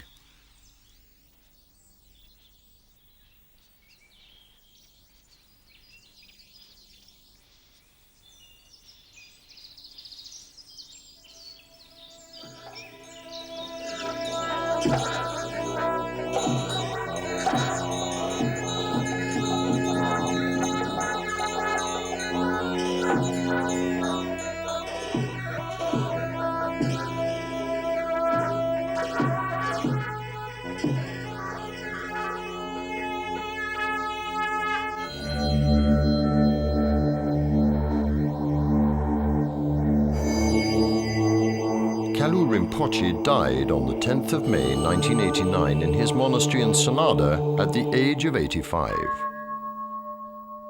Like all important people, his body was embalmed and covered with gold paint. This practice conserves the body of the Lama, which becomes a source of spiritual inspiration for disciples. For his attendants, he never died. For them, his spirit was reincarnated in the child Lama who lives in this monastery.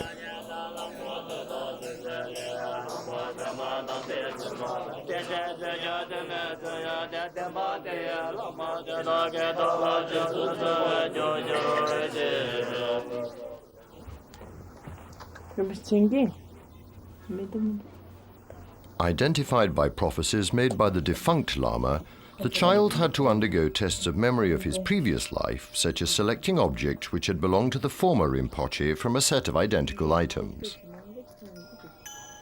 Successfully completing the tests, he was brought back to his former home to be trained by the monks.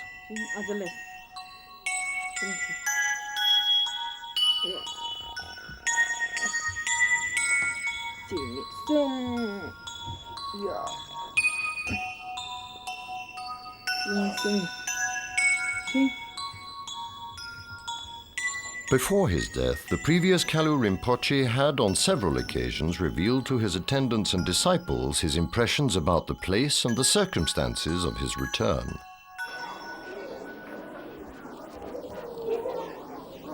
Hermes, a 20-year-old French girl, is one of these disciples. She's just completed her traditional retreat of 3 years, 3 months and 3 days.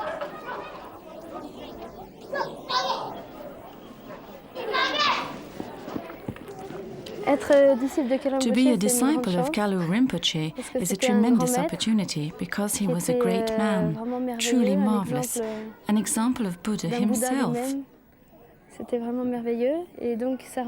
His rebirth makes us all very happy, as we shall be able to continue to follow his teachings.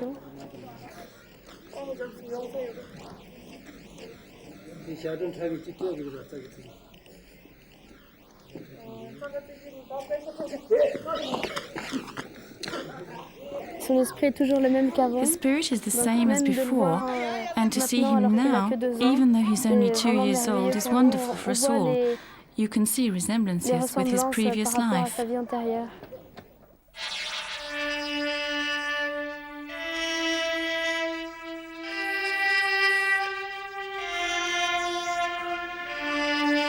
On this day, at the foot of Kanchenjunga, the third highest peak in the world, Darjeeling is preparing for the child Lama's induction ceremony when he finally becomes a monk.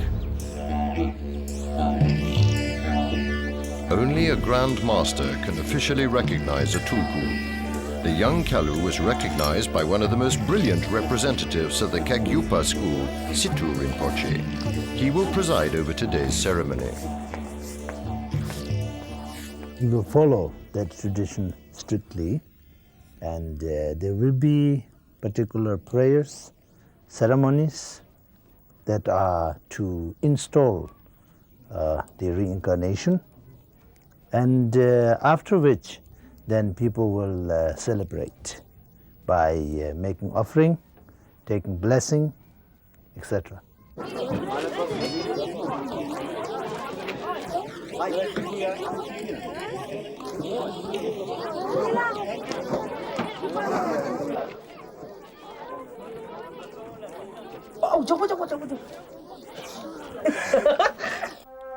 These induction rituals last several days. On this occasion, the child will change his name and adopt that of the previous Kalu. Like his predecessor, he will also become a Rinpoche, a title given to Grand Lamas.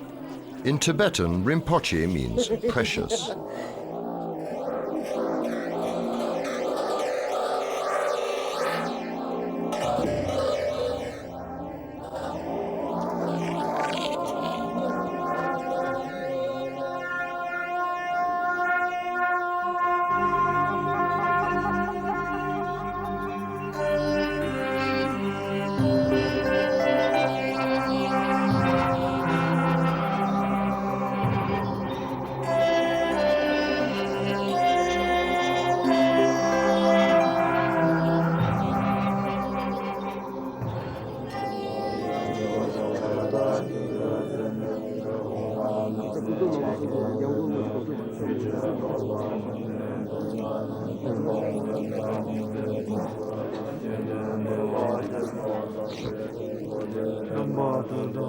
Disciples from all over the world bearing an infinite number of offerings are assembled in the Great Hall.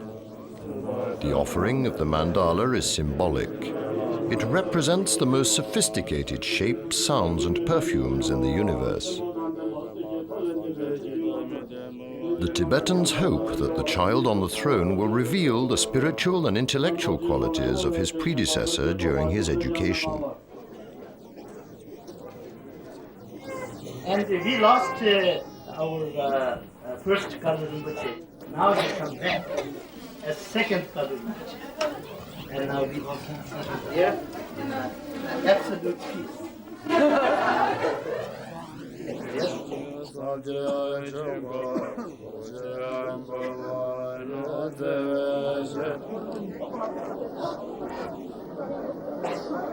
Considered the highest reincarnation of Tibet, the Dalai Lama recognizes that his childhood, spent with adults and far from his family, deprived him of something important. But he also believes that the friendliness and goodness of his tutors helped him to acquire what, for him, is fundamental: serenity, tolerance, and compassion.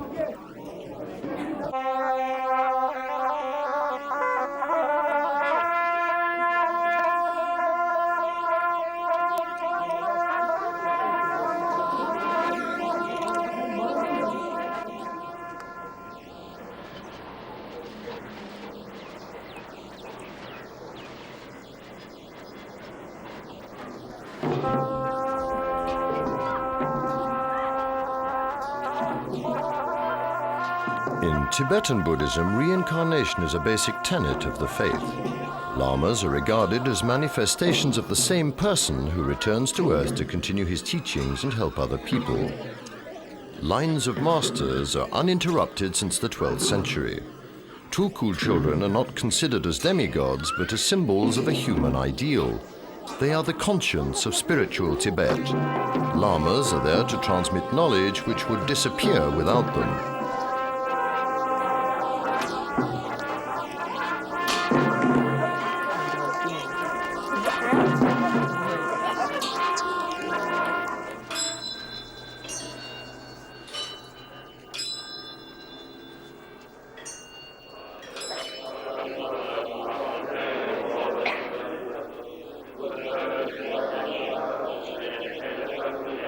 Buddha Sakyamuni was born a prince. When he understood that life was made up of inevitable suffering, he decided to leave his family and become a contemplative. To symbolize his renunciation of the world, he cut his long hair, a symbol of his princely status. When disciples embark on the path of wisdom, they too shave their heads, leaving a small curl on the top. Today it is the turn of young Kalu Rinpoche to present the offerings of the universe to the Dalai Lama, who will then symbolically cut the last curl on his head, severing his last connection with the secular world.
One year after the induction ceremony, Kalu's tutors decided that it was time for him to travel all over the world to visit the different centers founded by his predecessor, part of his spiritual inheritance.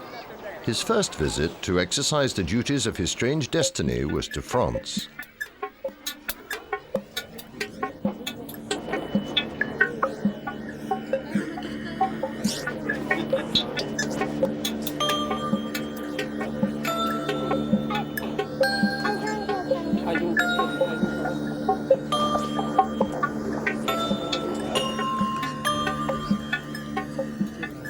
When he arrived in France for his first official trip as spiritual master, Kalu was only 4. In the same year, he visited the United States and Taiwan. Phendé Rinpoche estimates that there are over 100,000 disciples throughout the world.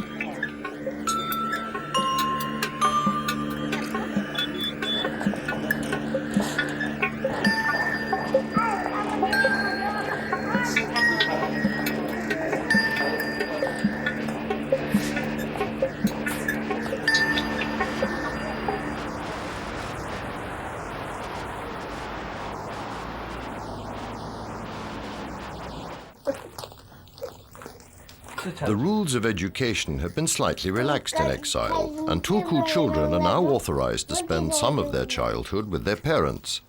Gyaltsen, his father, was a disciple and servant of the previous Kalu. He speaks of this strange experience, which means that he is the father of the child who, in a previous life, was his own spiritual father.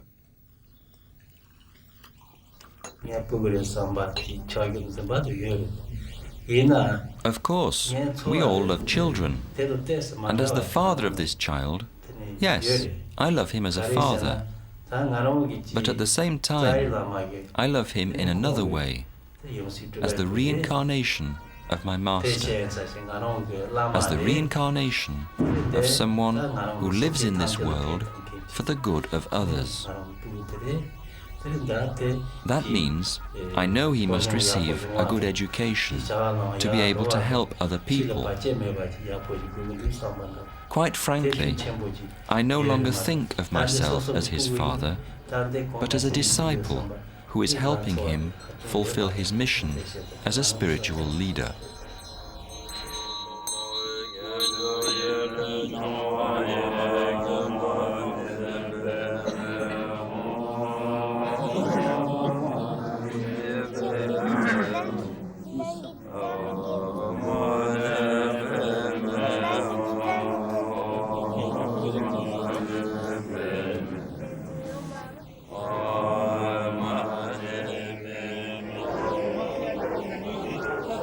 If Kalu already demonstrates obvious aptitudes for concentration and can remain seated on his throne for many hours, he is nevertheless a child like others. And when he arrived in Paris, the first thing he wanted to do was to visit Euro Disney, the children's paradise.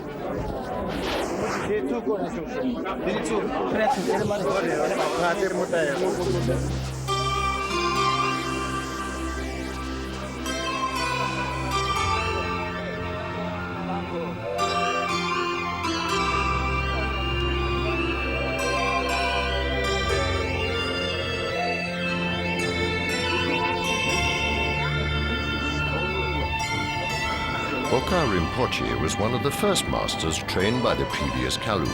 According to tradition, he will be the tutor of the child.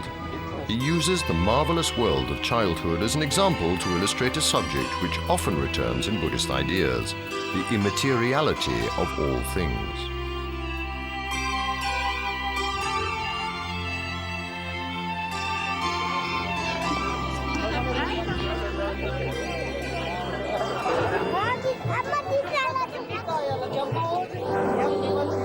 For Tibetans, the words of Buddha are clear.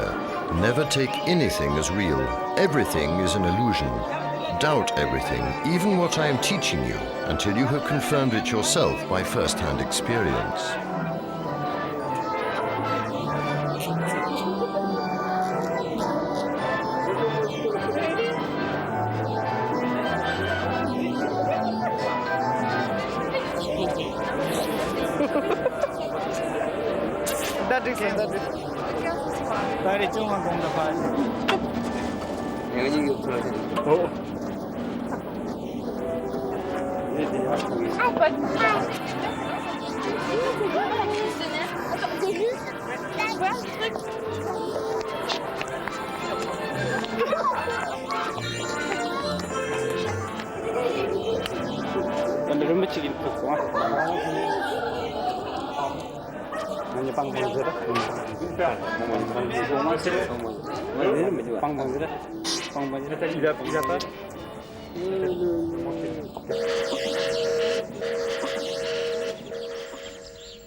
Europe discovered Buddhism at the beginning of the century through the work of great explorers like Alexandra David Neal, but it wasn't until the 70s that its influence extended further than a limited circle of initiates. The aura of usually Tibetan or Japanese Grand Masters traveling to teach played an important role in this extension. The many associations and sects impregnated by mysticism have created a confused picture about Buddhism in general, but Tibetan Buddhism is increasingly understood throughout the world today due to the role of its spiritual leader, Nobel Peace Prize winner, the Dalai Lama.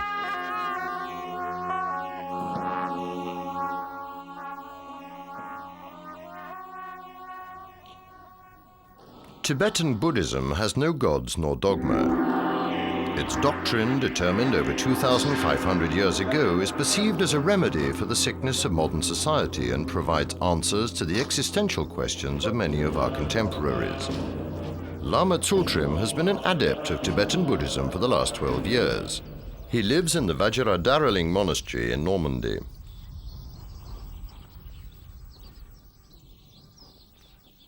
A decisive moment in my life was when I met Kalu Rinpoche.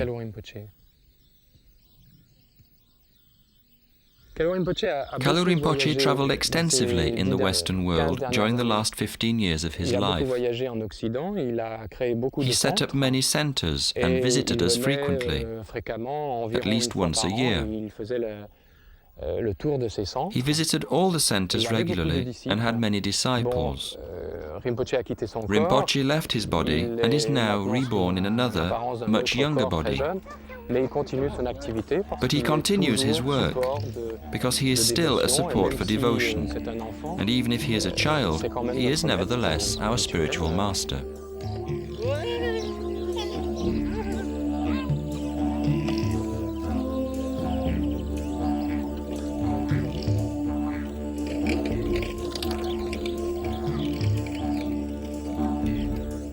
Il y a quand même une continuité que l'on sent. We all feel a continuity in the young child. There is still the presence, there is still the force you can feel, although he is only a child.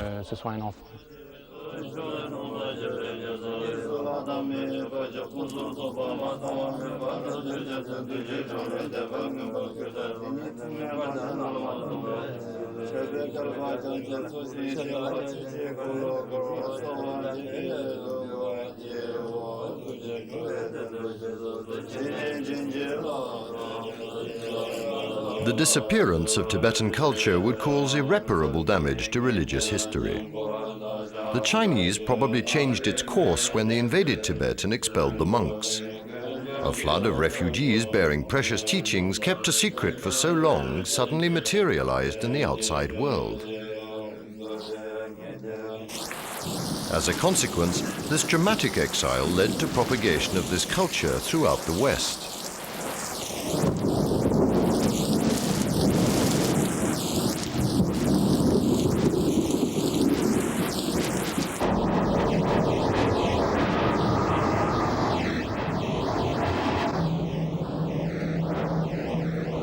In France, the first place where this religious tradition took root was the Château de Plège in the heart of the Burgundy region.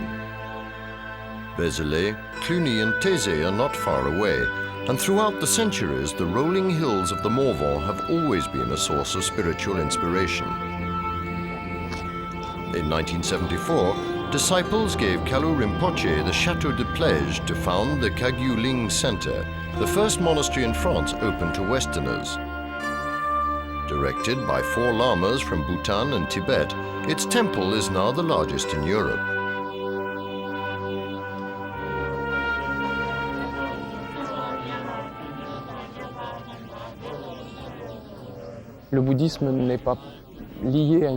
Buddhism is not related to a specific culture. If you are a Buddhist, you transcend this cultural problem. We are Westerners, and we remain Westerners. And perhaps in the future, a specific form of Buddhism will develop in the West. It will obviously be based on Tibetan traditions and references, because the context we know best is Tibetan Buddhism.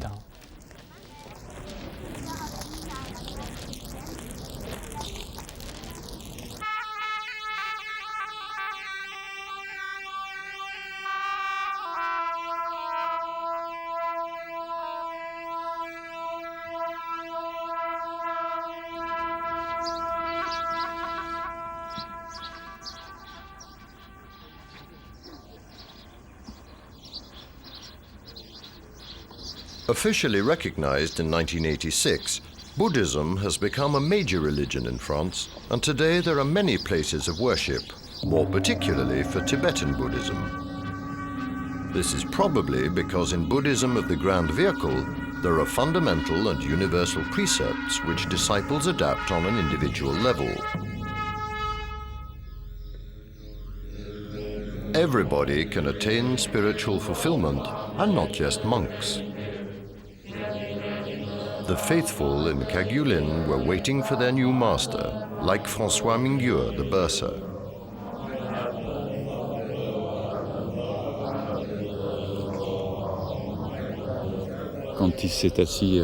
When he sat on the throne for the first time, all my doubts dissolved. His spirit is still the same.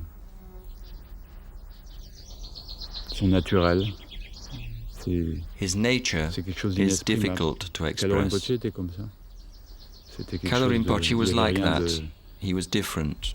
It was nothing miraculous or extraordinary, but his presence transformed people's spirits. The presence is one of the many titles of the Dalai Lama. In Lamaism, the presence of the masters is an essential factor in training disciples. That is why the young Kalu visited some Westerners who are currently undergoing their traditional 3-year, 3-month and 3-day retreat in the monastery. After a preparation which confirms their physical and mental determination, their life is confined to this compound.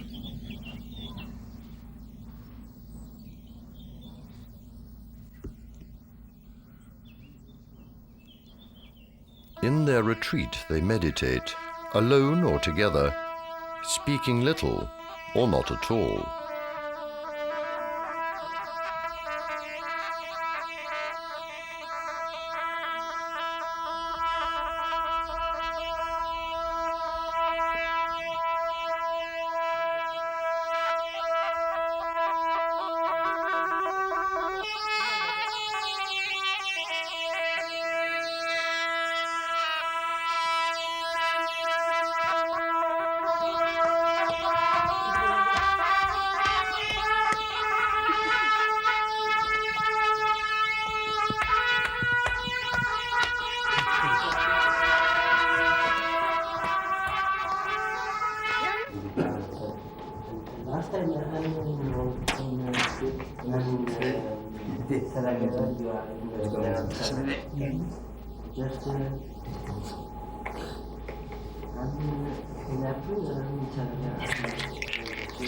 In his memoirs, Rinpoche wrote that when he was recognized as a reincarnation, he was much too young to protest, and that he had to accept this heavy task without really understanding what was happening. But he also felt that the knowledge of having lived a succession of previous lives of exceptional beings gave him the strength and self-confidence to fulfill his task and not to perceive it as a burden.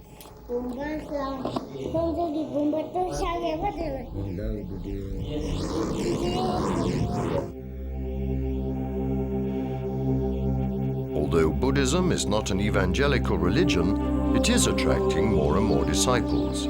Everyone in Kagulin comes from a different background.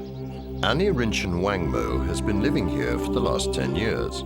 J'ai voyagé beaucoup dans des centres I've traveled a lot and visited centers everywhere, and I can tell you that in Kegyuling and all the centers founded by Karlu Rinpoche, there is enormous but guided freedom. It's not a freedom to do anything, it's freedom to take responsibility for oneself and these places. Here you're in Karlu Rinpoche's home. It's open to us, but it's open to everyone else too.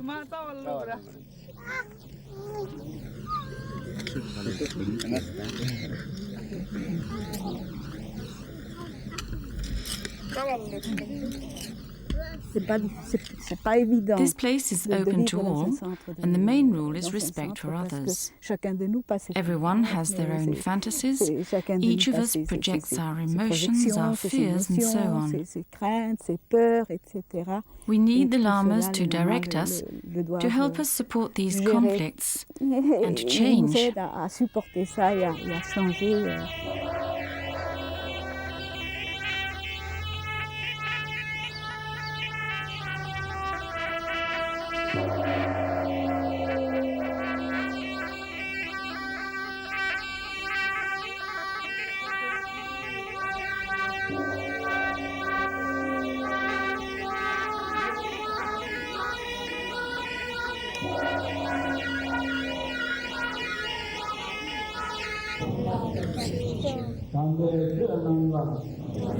Buddhism is based on the most essential aspects of spirit.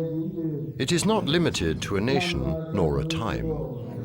Often presented as an extremely tolerant art of living and a philosophy, this religion is not an easy path to follow. Buddhism demands rigorous moral discipline, high personal commitment, and a behavioral code. Everyone is alone and responsible for their own deeds and thoughts. Reincarnation, the major theme of Buddhist thought, fascinates Westerners, but should not be interpreted as a way of escaping death. Quite the contrary.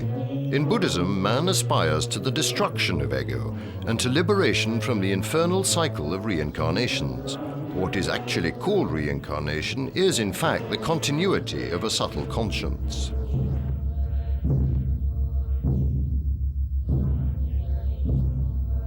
In Kegyuling, disciples like Dominic seek to understand the phenomenon. I would like to see the statistical probability of taking one child from all the children around and declaring him to be a saint, a Grand Lama. That although he is only 3 or 5, he is responsible for guiding other people and for sitting and staying on the throne. If you take a child at random, you have perhaps one chance in I don't know how many 10,000s to find a child with that destiny. You cannot force a child to become a Grand Lama, whoever he is. It's not because he's Asiatic in origin that he's ready for this destiny. For me, this is the biggest argument for believing in the system of the Tulku, of recognition.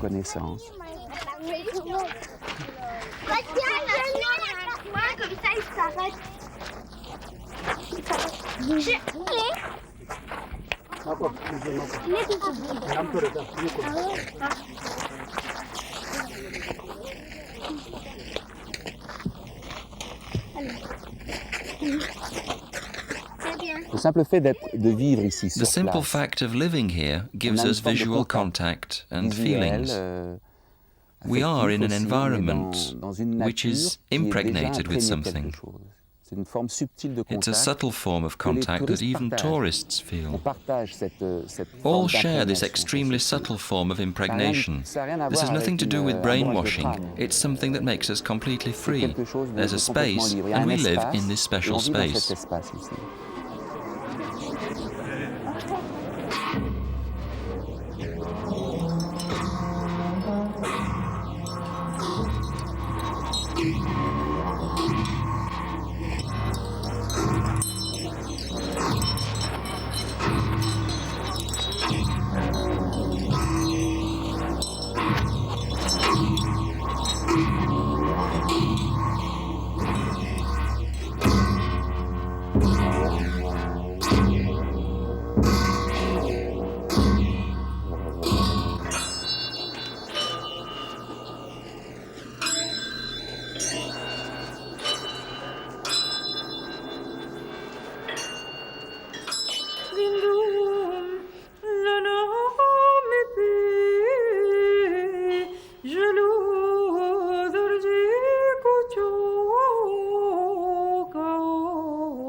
In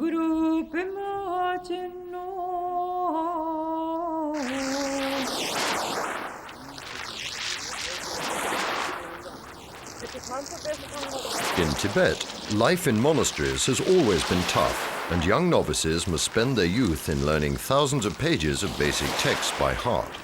Discipline is extremely rigorous.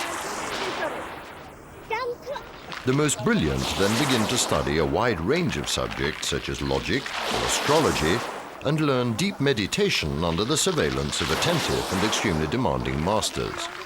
Novices pass examinations at the end of these studies. Success signifies metamorphosis of the spirit, and they become high-ranking clergy.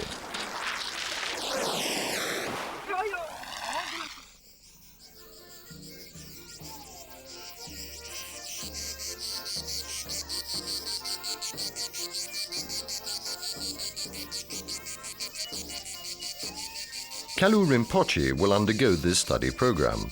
Meanwhile, he's paying what is almost a state visit to France. Luckily for him, some of the centers seem more like holiday homes.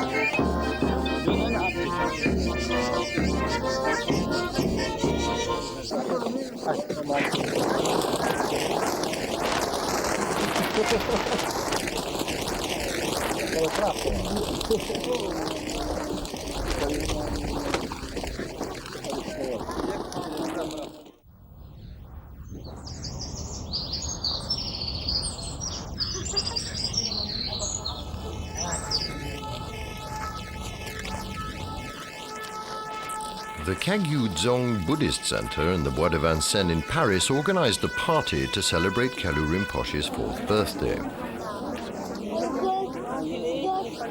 Chogyal Rinpoche is extremely well known in France for his research in psychology. A master of meditation, he is one of the group responsible for selecting Kalu's tutors. He has to understand the personality of the child to be able to harmonize the teaching to meet the child Lama's aptitudes and spontaneity. Young tulkus usually have no difficulty in studying the extremely hermetic texts of Buddhism because they are only rediscovering something that they already learnt in every one of their previous lives. Happy birthday to you. Happy birthday to you. Happy birthday, dear Rinpoche. Happy birthday to you.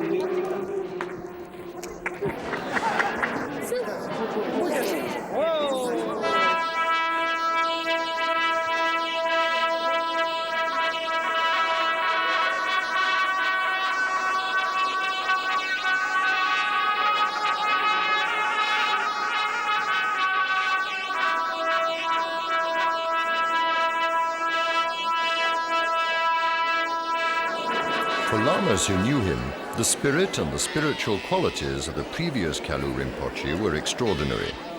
This is why, even if they consider the spirit of the young tulku identical to that of his predecessor, they provide him with an education designed to reawaken the same qualities in the young Kalu. The aim is to ensure that the young tulku succeeds in taking his predecessor as a model by acquiring all his teachings.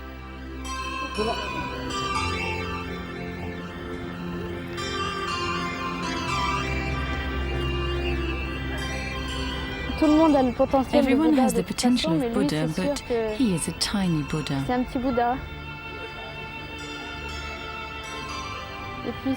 And quite often he says that he wants to remain in the mountain alone to meditate.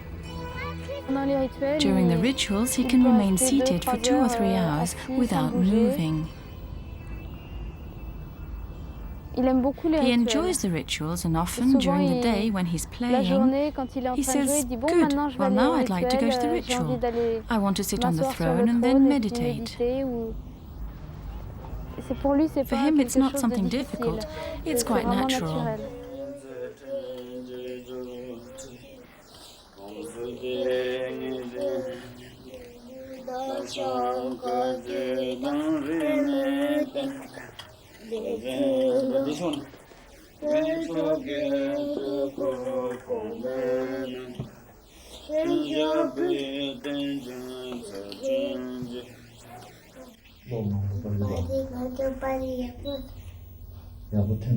Situ Rinpoche, who officially recognized Kalu, is with him in Paris. He will decide when the moment has come to start the child Lama's education.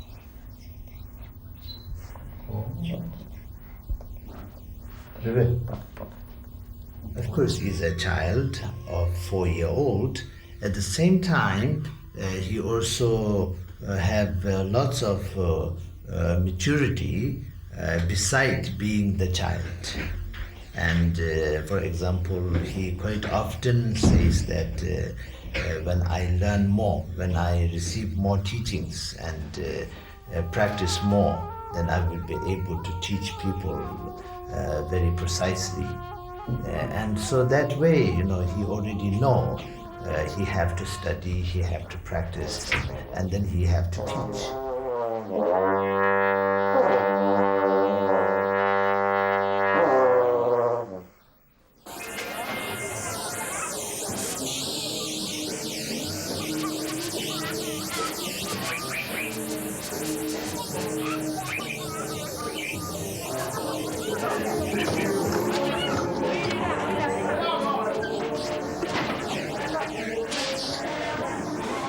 Leaving the adults to find out whether he will have the necessary qualities and, if he does not have them, how to inculcate them, Kalu is learning how to live, like every other child.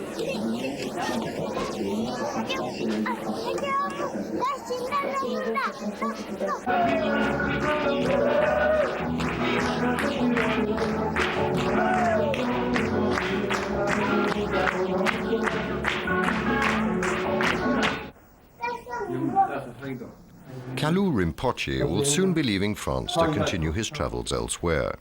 For his attendants and disciples, he seems to have passed his first test successfully.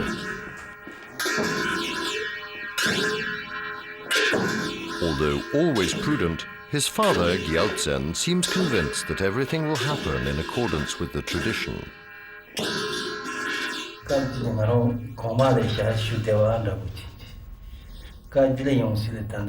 I spent my whole life in the service of the previous Kalu Rinpoche. My destiny is now to serve his new reincarnation. I don't know whether it's habit which makes me talk like this, but when Kalu is greeting disciples, when he blesses them, or is presiding over a ceremony, I have the distinct impression that I am in the presence of his previous incarnation.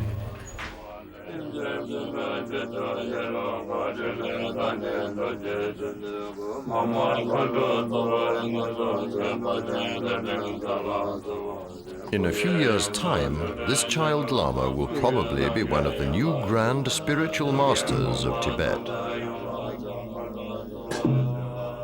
The training of a Lama is an exclusively Tibetan cultural event. Despite the precarity of exile, the tradition and the role of tulkus remain. However, there are no fixed rules in Buddhism.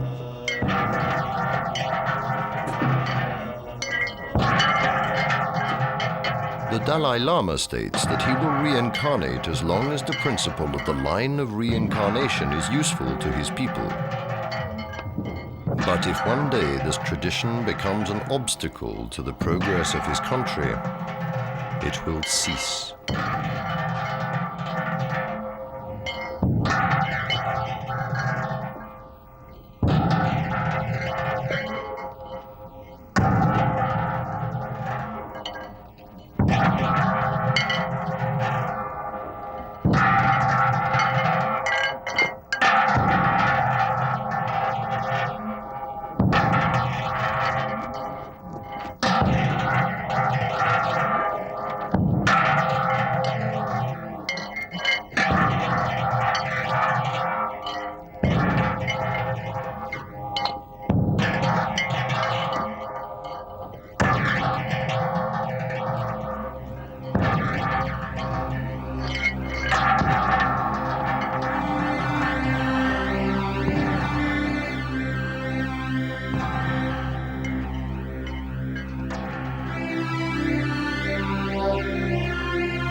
Darjeeling in West Bengal, in the foothills of the Himalayas. As required by Tibetan tradition, the mummified body of Kalu Rinpoche reposes in the monastery he built, Sonada. Juste and his sister Marie live in Paris, which is where they met the Grand Master. During the 1970s, the Dalai Lama sent Kalu Rinpoche to set up several centers in France. He died in 1989, and his followers immediately started to search for his reincarnation.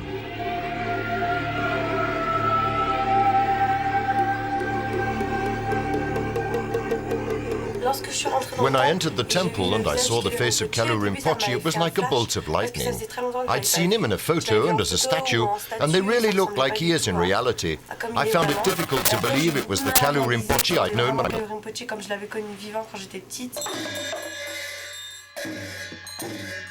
Pendant le voyage en voiture de Siliguri jusqu'à ici, j'étais très impatient de revoir son ancien corps que j'ai vu When I was little, and when I saw him, it was difficult to recognize that it really was him, although now I can see the small Rinpoche quite clearly. Le petit Rinpoche.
Juste and Marie are visiting Asia for the first time.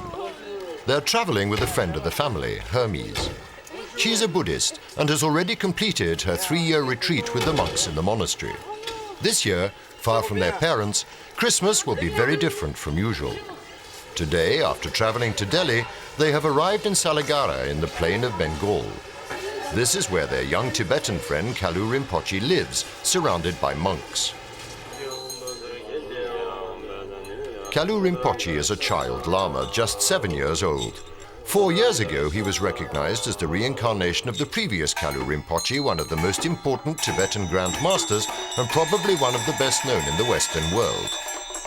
In Tibet, when a Grand Master dies, his followers carefully search for his reincarnation to ensure the continuity of knowledge and traditions that are over 1,000 years old. Now, the whole cultural future of a people is born on the shoulders of a child.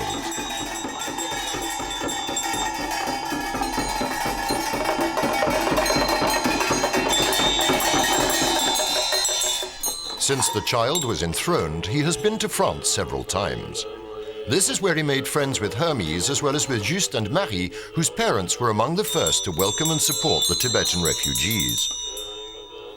They've not seen each other for at least 2 years, in fact since Kalu Rinpoche's last trip to France.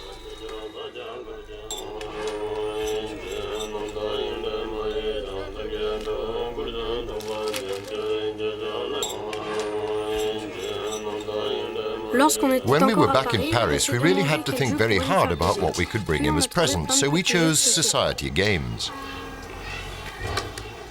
Only this one? No, not this one.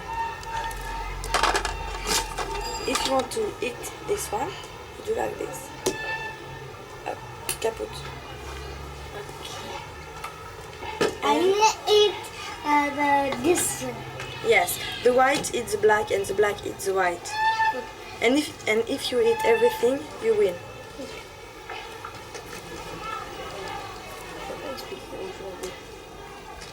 No. You can't. You can't.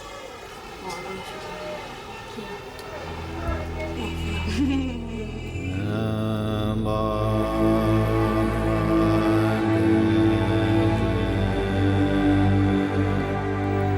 Auguste and Marie spent their first night in India in a monastery built by the previous Khalu Rinpoche. Although the Western world finds it difficult to understand, for Tibetans the principle of reincarnation is not really rebirth in a physical sense, but rather that of an uninterrupted flow of consciousness. In a word, nothing ever ends and one life is not the whole story.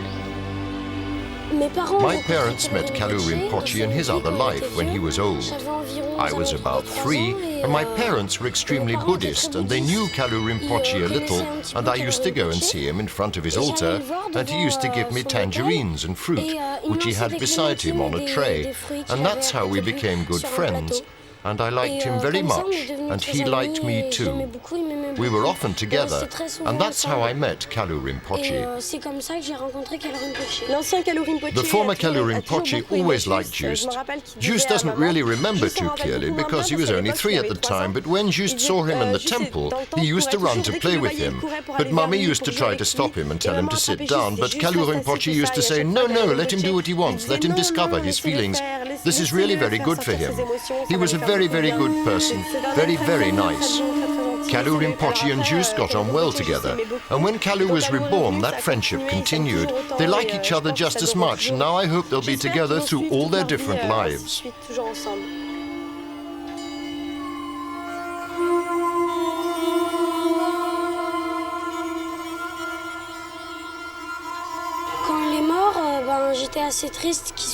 When he died, I was very sad, but when he was reincarnated, I was very, very happy.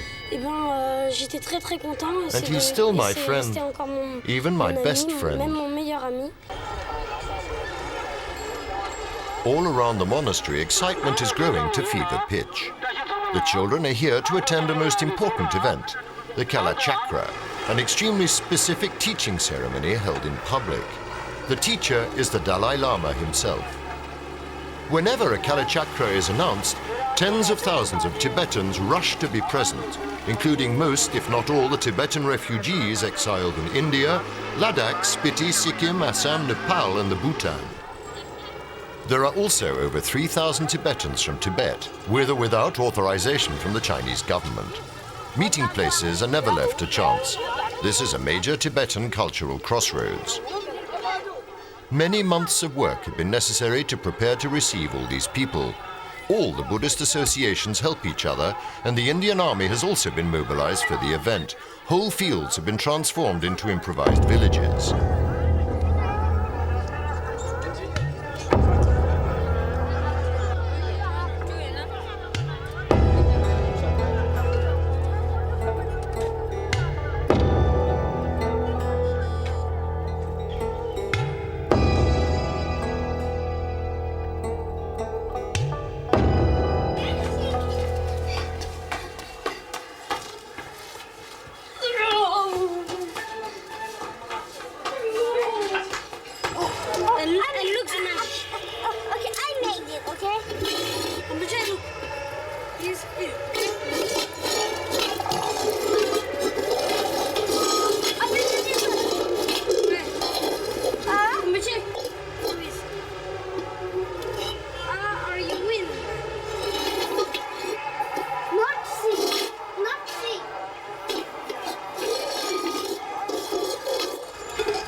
In olden times in Tibet, the Kalachakara, or initiation to the Wheel of Time, was only held 2 or 3 times a century. But since the exile of the Dalai Lama, it is held more often. This is the 25th Kalachakara. Being awarded the Nobel Peace Prize has made the Dalai Lama famous all over the world, and security has had to be stepped up to protect him. The children, accompanied by Dolkar, the mother of the young Rinpoche, has to pass through a security checkpoint to get to the Phodang, a building specially constructed to house the main participants in the ritual.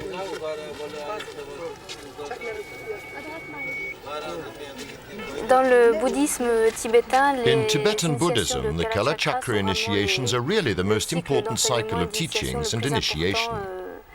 They are part of the mainstream of all the different traditions of the religion. Everyone attends this teaching cycle. It's extremely important, and to receive this from the Dalai Lama himself is very moving. These teachings are very precious, and this is why there are Tibetans attending from Nepal, Bhutan, and even the Western world. There are over 300 Westerners and over 350,000 people from the East.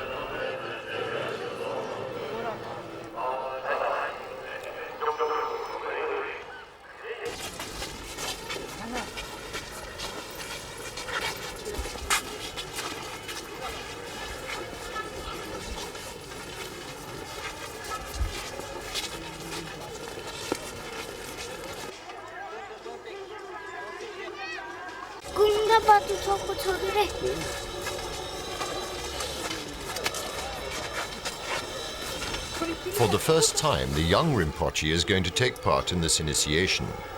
This meeting with the Dalai Lama, who enthroned him several years ago, is very important.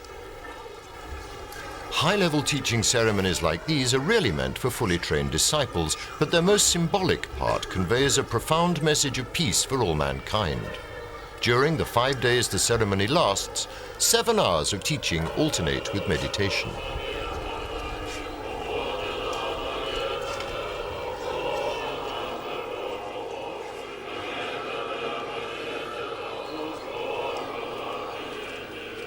For the Tibetans, Kalu Rinpoche is a tulku, which literally means a manifested body. After being identified by the previous Rinpoche's prophecies, the child had to undergo tests of before-life memory before being acknowledged. This is how knowledge is transmitted in Tibet. Kalu Rinpoche finds it very easy to sit beside the Dalai Lama all day long and receive teachings, even if he doesn't understand them all. He understands the basic sense and knows it's very important to participate in these teaching and initiation ceremonies. But for Western children, it is more difficult to squat on the floor all day long. Obviously, there are tremendous differences, and it's not really our culture either.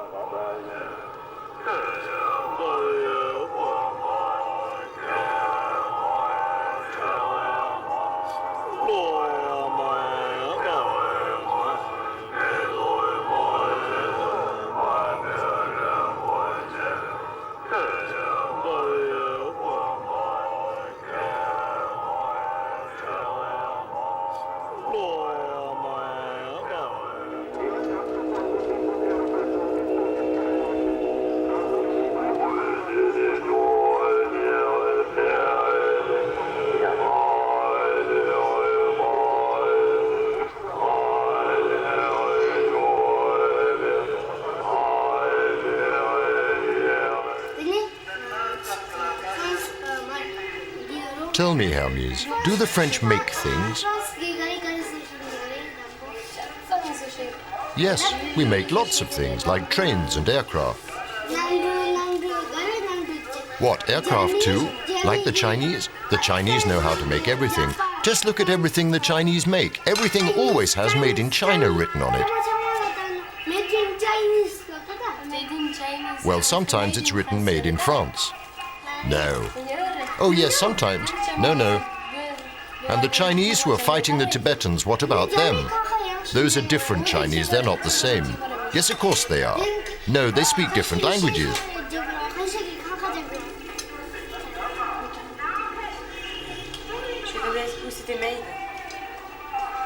Well, where was that made? In China?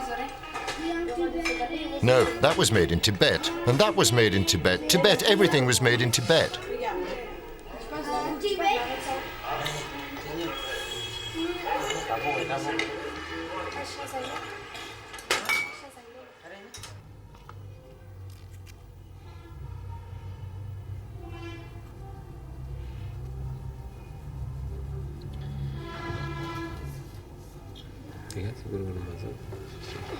No.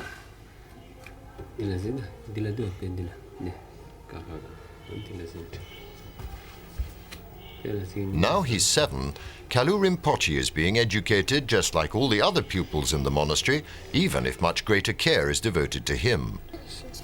Like everywhere else in the world, learning begins with reading and writing.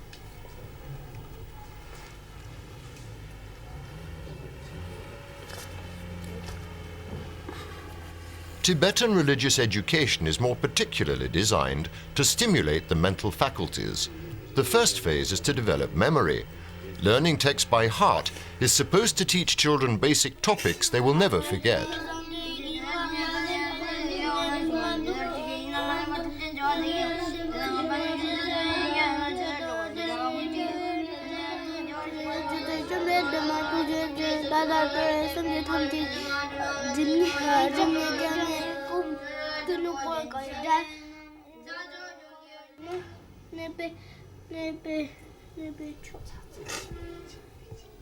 But sometimes lessons are interrupted by pilgrims wanting to meet the young tulku.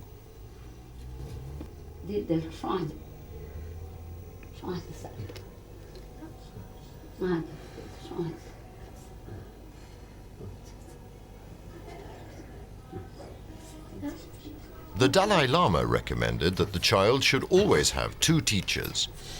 One is always at his side and acts as teacher and servant. The second, Lama Sonam, only comes during lesson times. For many years he was a disciple of the previous Kalu Rinpoche. Now, like a wheel which is turning, today's Rinpoche has become his pupil. I'm Rinpoche's tutor, not because of my personal qualities, but simply because the previous Rinpoche was my master. By helping him in his studies, I am only giving him back what he has already given to me. It's my duty.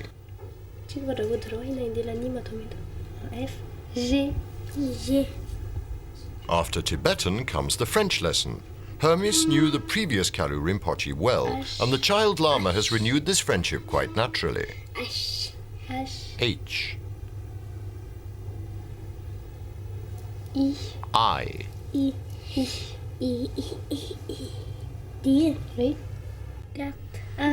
1, 2, 3, 4, 5, 6, 7, 8. What's your name? Comment vous appelez-vous? Je m'appelle. My name is Hermès. Hermes. Je m'appelle. My name is Rinpoche. Do you like studying Rinpoche? Is it difficult? Well, actually, I find it quite easy. The Dalai Lama himself studied hard for many years to become a great sage.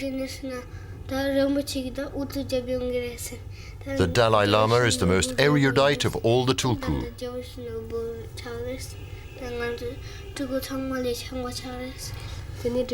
Rinpoche, do you have any time to play, time for leisure?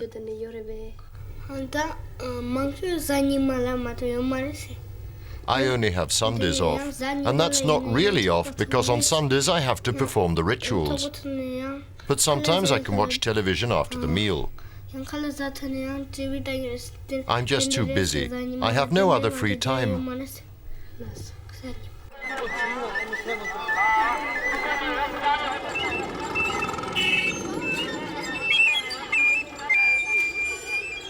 Buddha was born in India, a day away from Kalachakara. But Buddhism is far from being the main religion in the country. In fact, after independence, India became the greatest democracy in the world and declared itself officially secular. By that it meant that all religions were equal. Hinduism, by far the largest religion, seeks harmony with the world, and when the Dalai Lama fled to exile in 1959, India adopted the Tibetan people as a whole.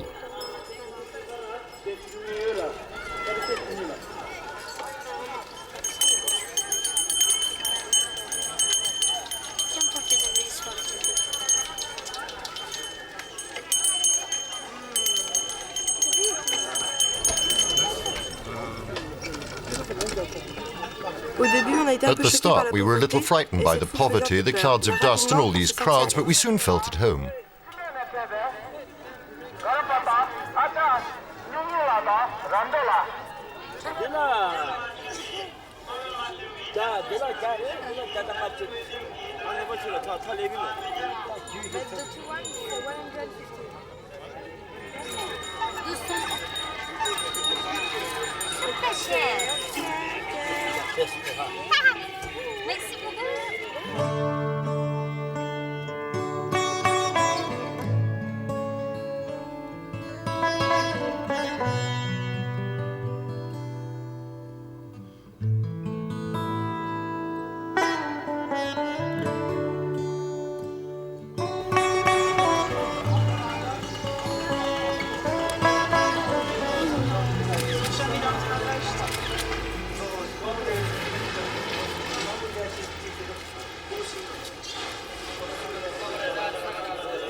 The next morning, in the courtyard of the monastery, a somewhat strange ceremony took place.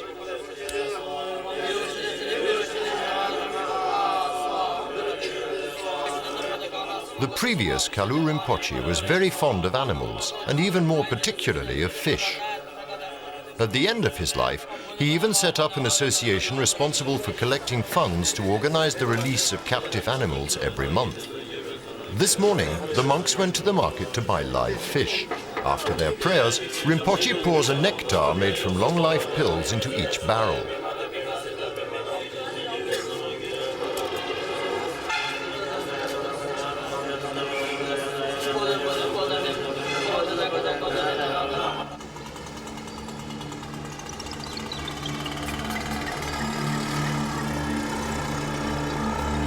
The group then set off to the banks of the Tista, the river which carries the water from the Himalayan mountain streams down into the plain of Bengal.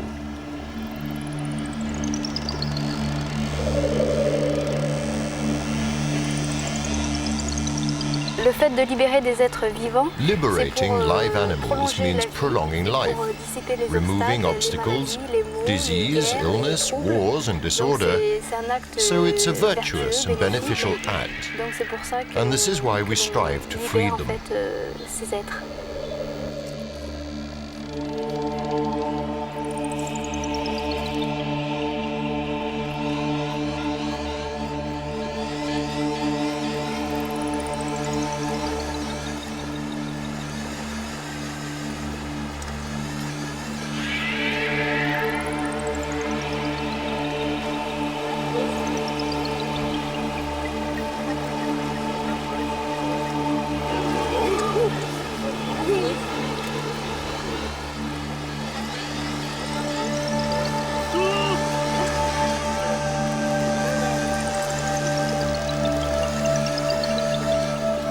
Among the 8 most auspicious Tibetan signs, fish symbolize prosperity and independence. Quite naturally, they live in total freedom.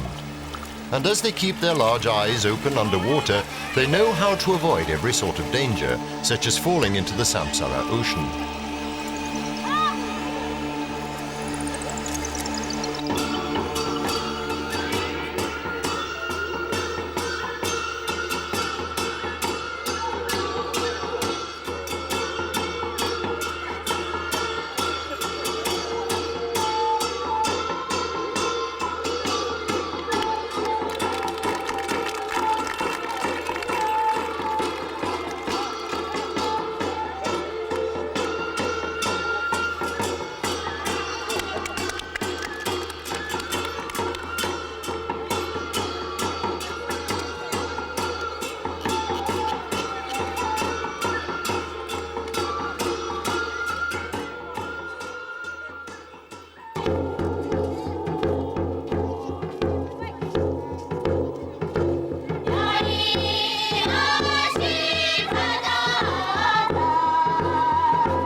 The dances and songs of the Kalachakara render homage to the person of the Dalai Lama, and the other Grand Masters, however young, are also asked for blessings from the pilgrims.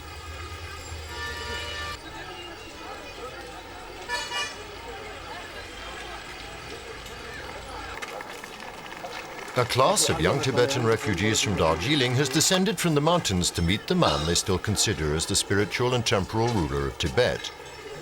The Dalai Lama is extremely preoccupied by the education of the rising generations. Assisted by his sister, Jetsun Pema La, he encourages traditional teaching in the refugee villages to conserve the cultural identity of his people, not only to ensure a better future for Tibet, but also, in a more general way, for the whole world.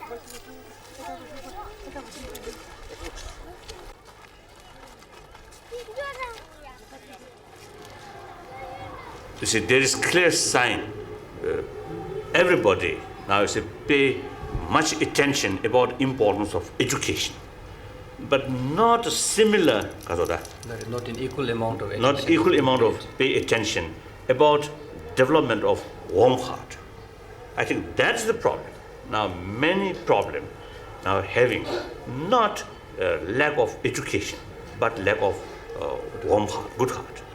So there, I think we must make some, effort, not religious side, but as a humanity. I think every individual, have the responsibility, especially in the family as well as in the institution, education institution.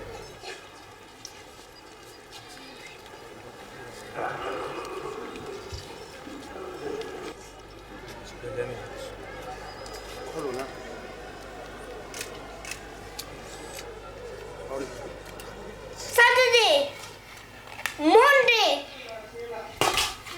Thursday, Sunday. Sunday is also the first day of the year, and because Just and Marie are there, it has been decreed as a holiday for all the monks in the monastery. In fact, in the Tibetan calendar, the date of New Year's Day changes depending on the moon and is usually in February.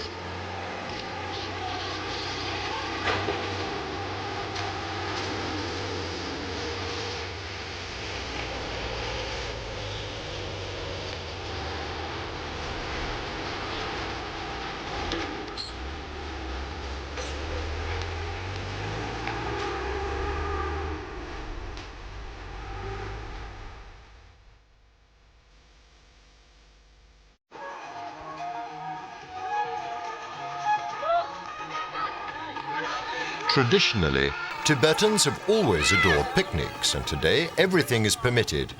Games, dancing and singing. The disciplined master has not come out of the monastery.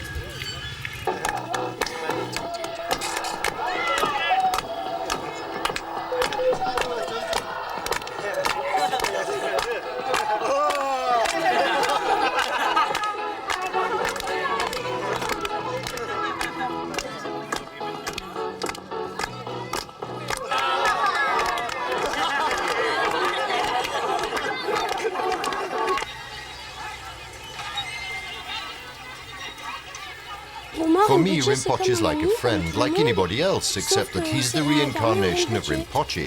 It's like me, for example. I was reincarnated as Just, but before I might have been a fox or a cat or anything.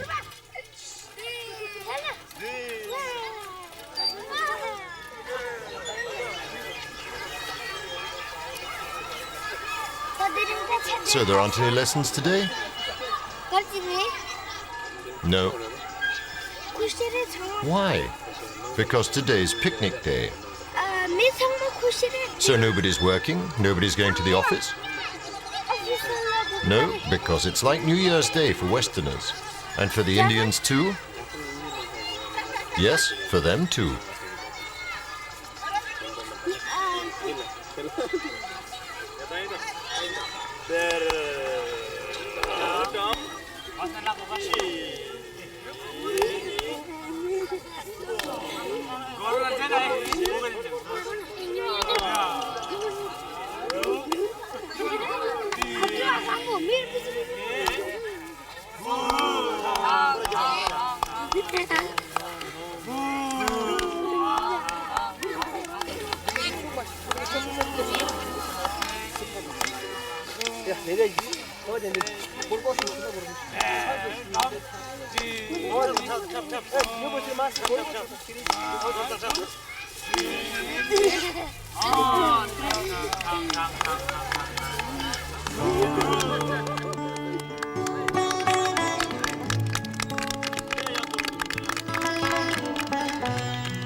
Although to a large extent Kalu Rinpoche has been brought up by the monks, his parents still live near him in a monastery and still have a say in how he is educated.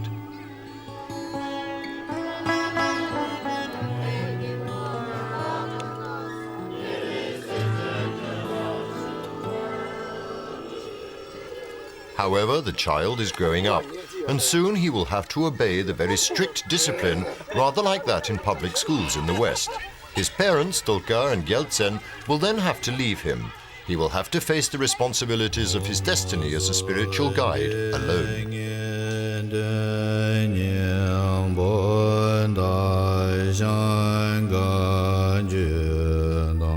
Buddhism is attracting more and more Westerners, and many famous stars are supporting the cause of the Tibetan people. Today, Rinpoche has a guest, American actor Richard Gere. He's a disciple of the Dalai Lama and has come to attend the Kalachakara.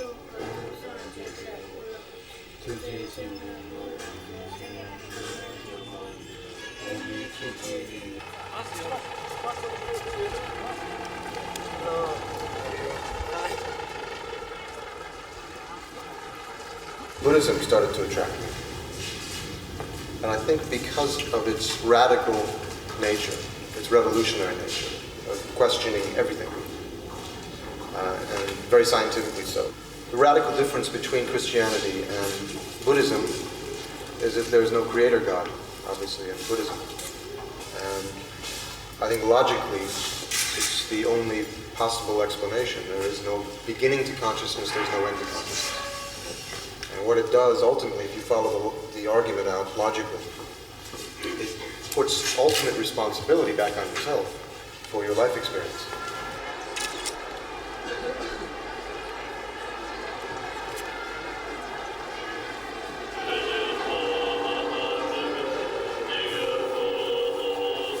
Buddhist teachings are about controlling the spirit.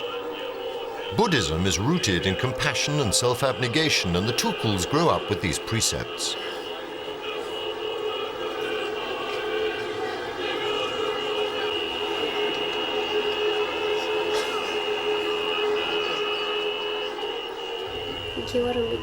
What does the Dalai Lama mean to you?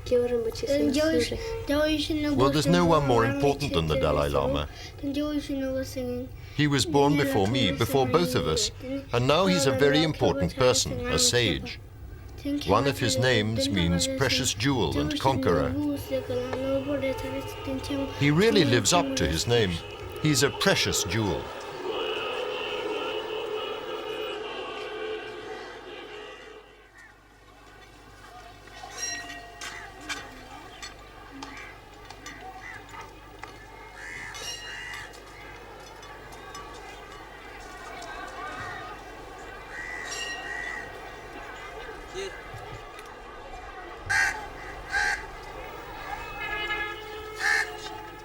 Just and Marie are going with their young Tibetan friend and the Dalai Lama to the monastery of Mirik in the mountains of Darjeeling. There they're going to meet Bokar Rinpoche, the spiritual successor and tutor of Kalu Rinpoche. It's now his task to organize the child's studies. In the Tibetan tradition, transmission and continuity are essential to survival.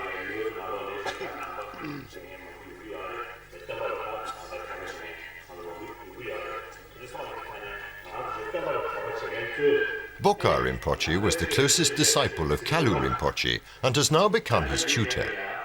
But today the master, like the pupil, are both faithful to a 1,000-year-old tradition and equal before the Dalai Lama.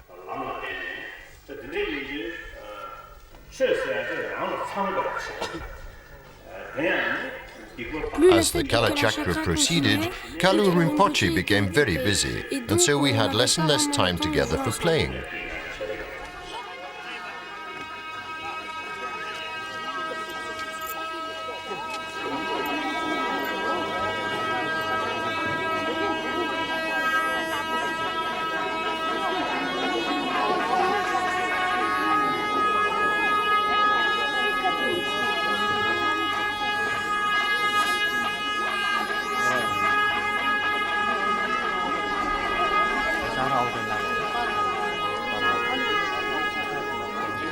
Kalu Rinpoche is a little boy who means a lot to many people. He's very, very important, but when you see him beside the Dalai Lama, he becomes very, very shy and extraordinarily attentive. Most 6-year-old children wouldn't be able to concentrate to that extent. When you see him praying and meditating hour after hour like that, squatting extraordinarily seriously, I find it quite difficult to believe that this small boy of 6 used to be the former Rinpoche.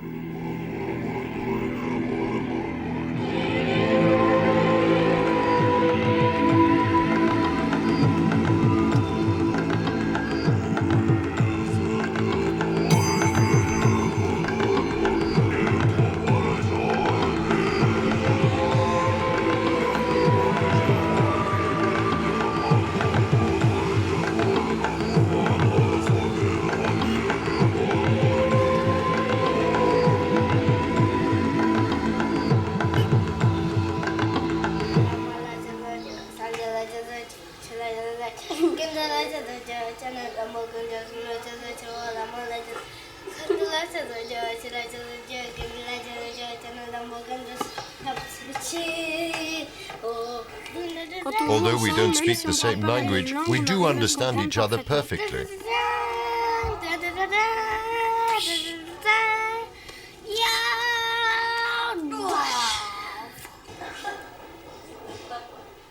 Whenever we play together, there are people who come to be blessed by Rinpoche, and they take all the toys away immediately, and we have to stop playing at once. And sometimes he really does not like to stop playing, and we play all the time like that. Let me tell you a story.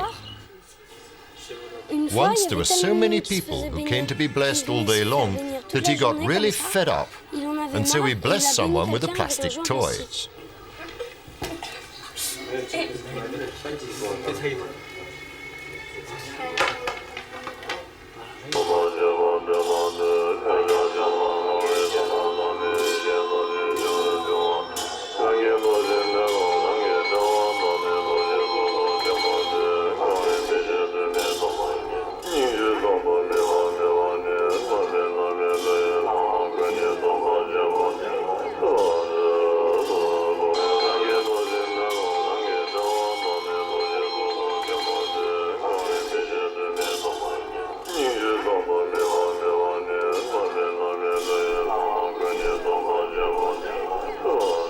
Performed by the monks, the dances of the black hats help everyone relax after these days of deep meditation.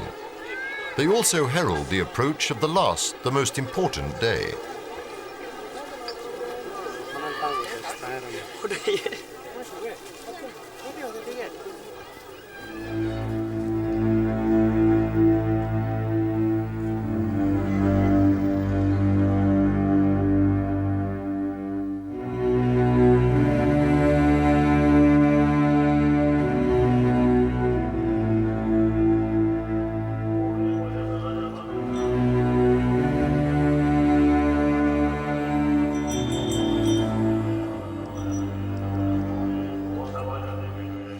A little before the final ceremony, the safety barriers are erected, and, blessed by the Dalai Lama, the kusha is distributed.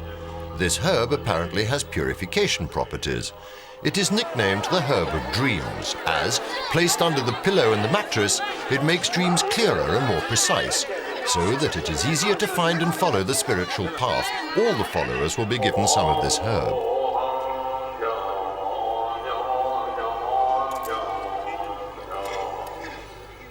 Throughout the initiation, the Dalai Lama's teachings become more and more profound. To symbolize this, a strip of red cloth is distributed to each of the faithful. The symbol of ignorance, it should, in principle, be placed over the eyes and only raised after enlightenment. However, to make life simpler, most people just tie it round their foreheads.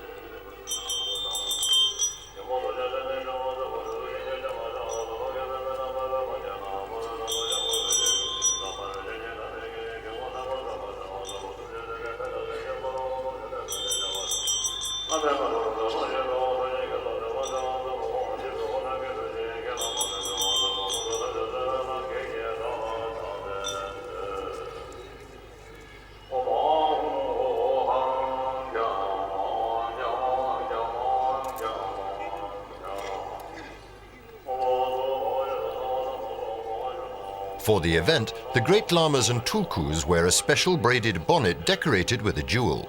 These are the bonnets of the daikinis, the celestial fairies.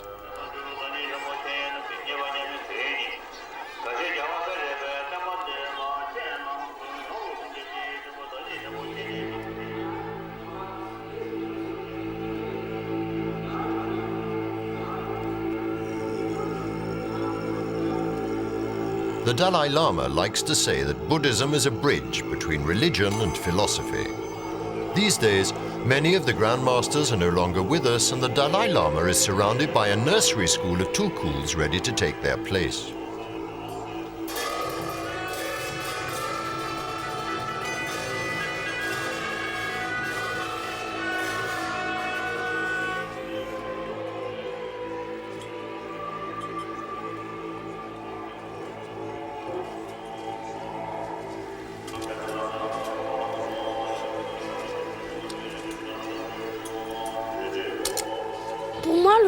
I find the Kalachakara extremely interesting because you're blessed.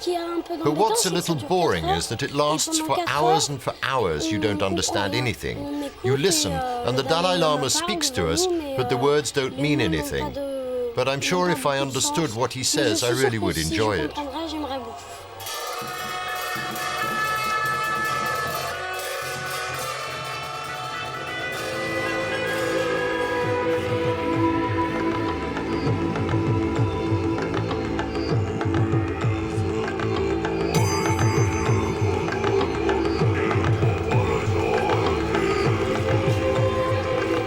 Today, everyone present will depart a little more learned and serene due to this immense class. But before leaving India, Juste and Marie have a final important meeting. Their presence has touched the Dalai Lama, and he has arranged to see them with Phendé Rinpoche and Hermes.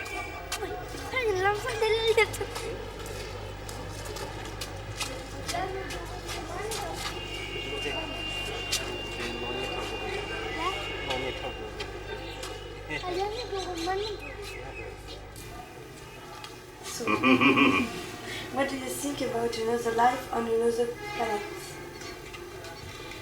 Yes, from the Buddhist viewpoint, of course, there are many worlds, and there's different lives on different world. Our world, our planet, the whole universe is one of them. And a meeting with our planet and another planet, is it good or bad? Or just say everyone staying in his own? That just like our own relations with our neighbor, the relation itself, so we cannot say good or bad. If we utilize that relation in a constructive way, then that relation is good. If the relation is utilized more destructive way, then that relation is bad. So similarly, you see, relation or contact with other world, more positive way, and of course, good. If you see the intention, invade or exploit other universe, that is not good. What do you think about video game and television? Some aspects I think good. I think it helps to to function your mind quickly.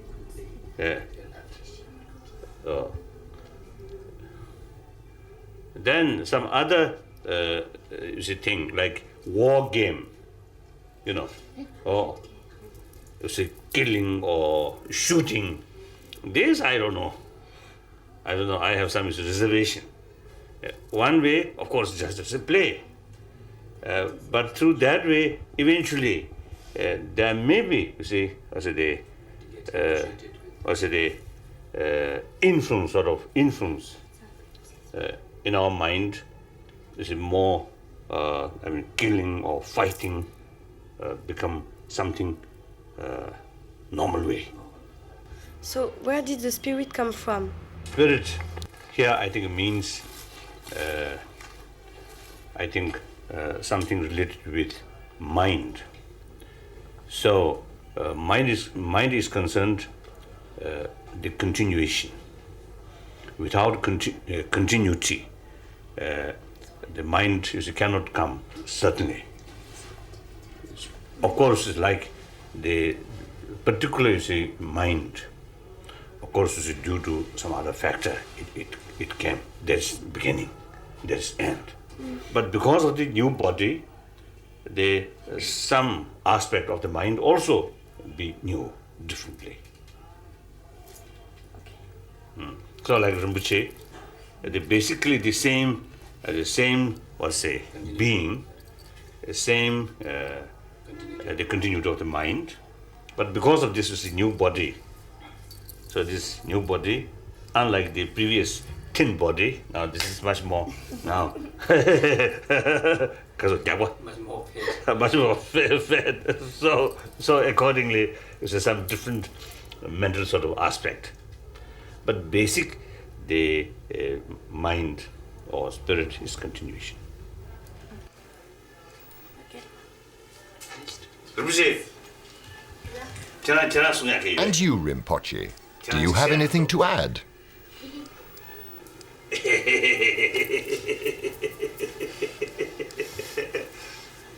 Good. Thank you. Very good.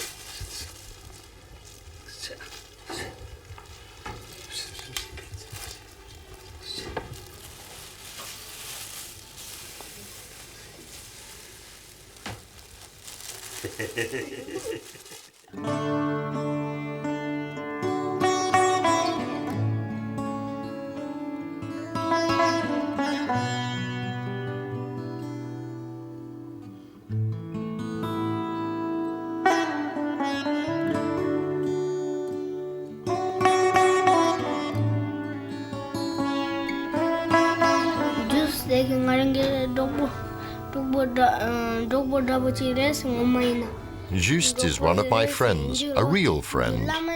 But if he was Tibetan or a Lama, it would be even better. And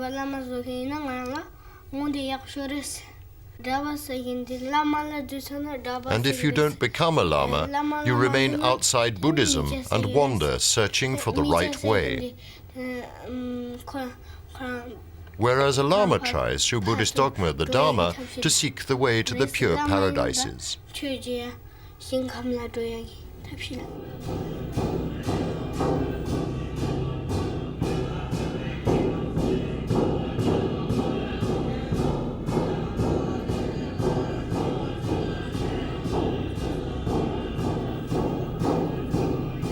After the departure of the Dalai Lama, the monks go back to their daily lives inside the monastery.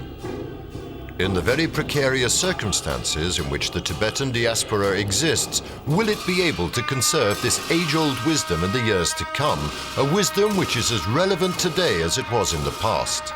The future of Tibet concerns mankind in general.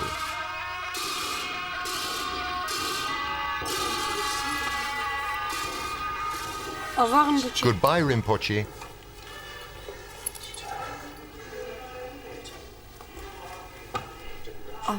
Goodbye, Rinpoche.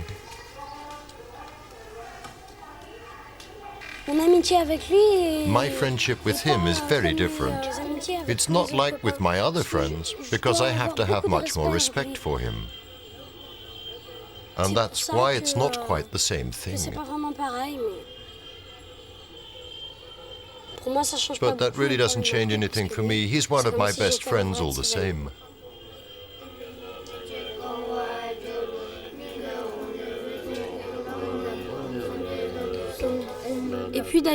And both of us share a dream, to go to Tibet together.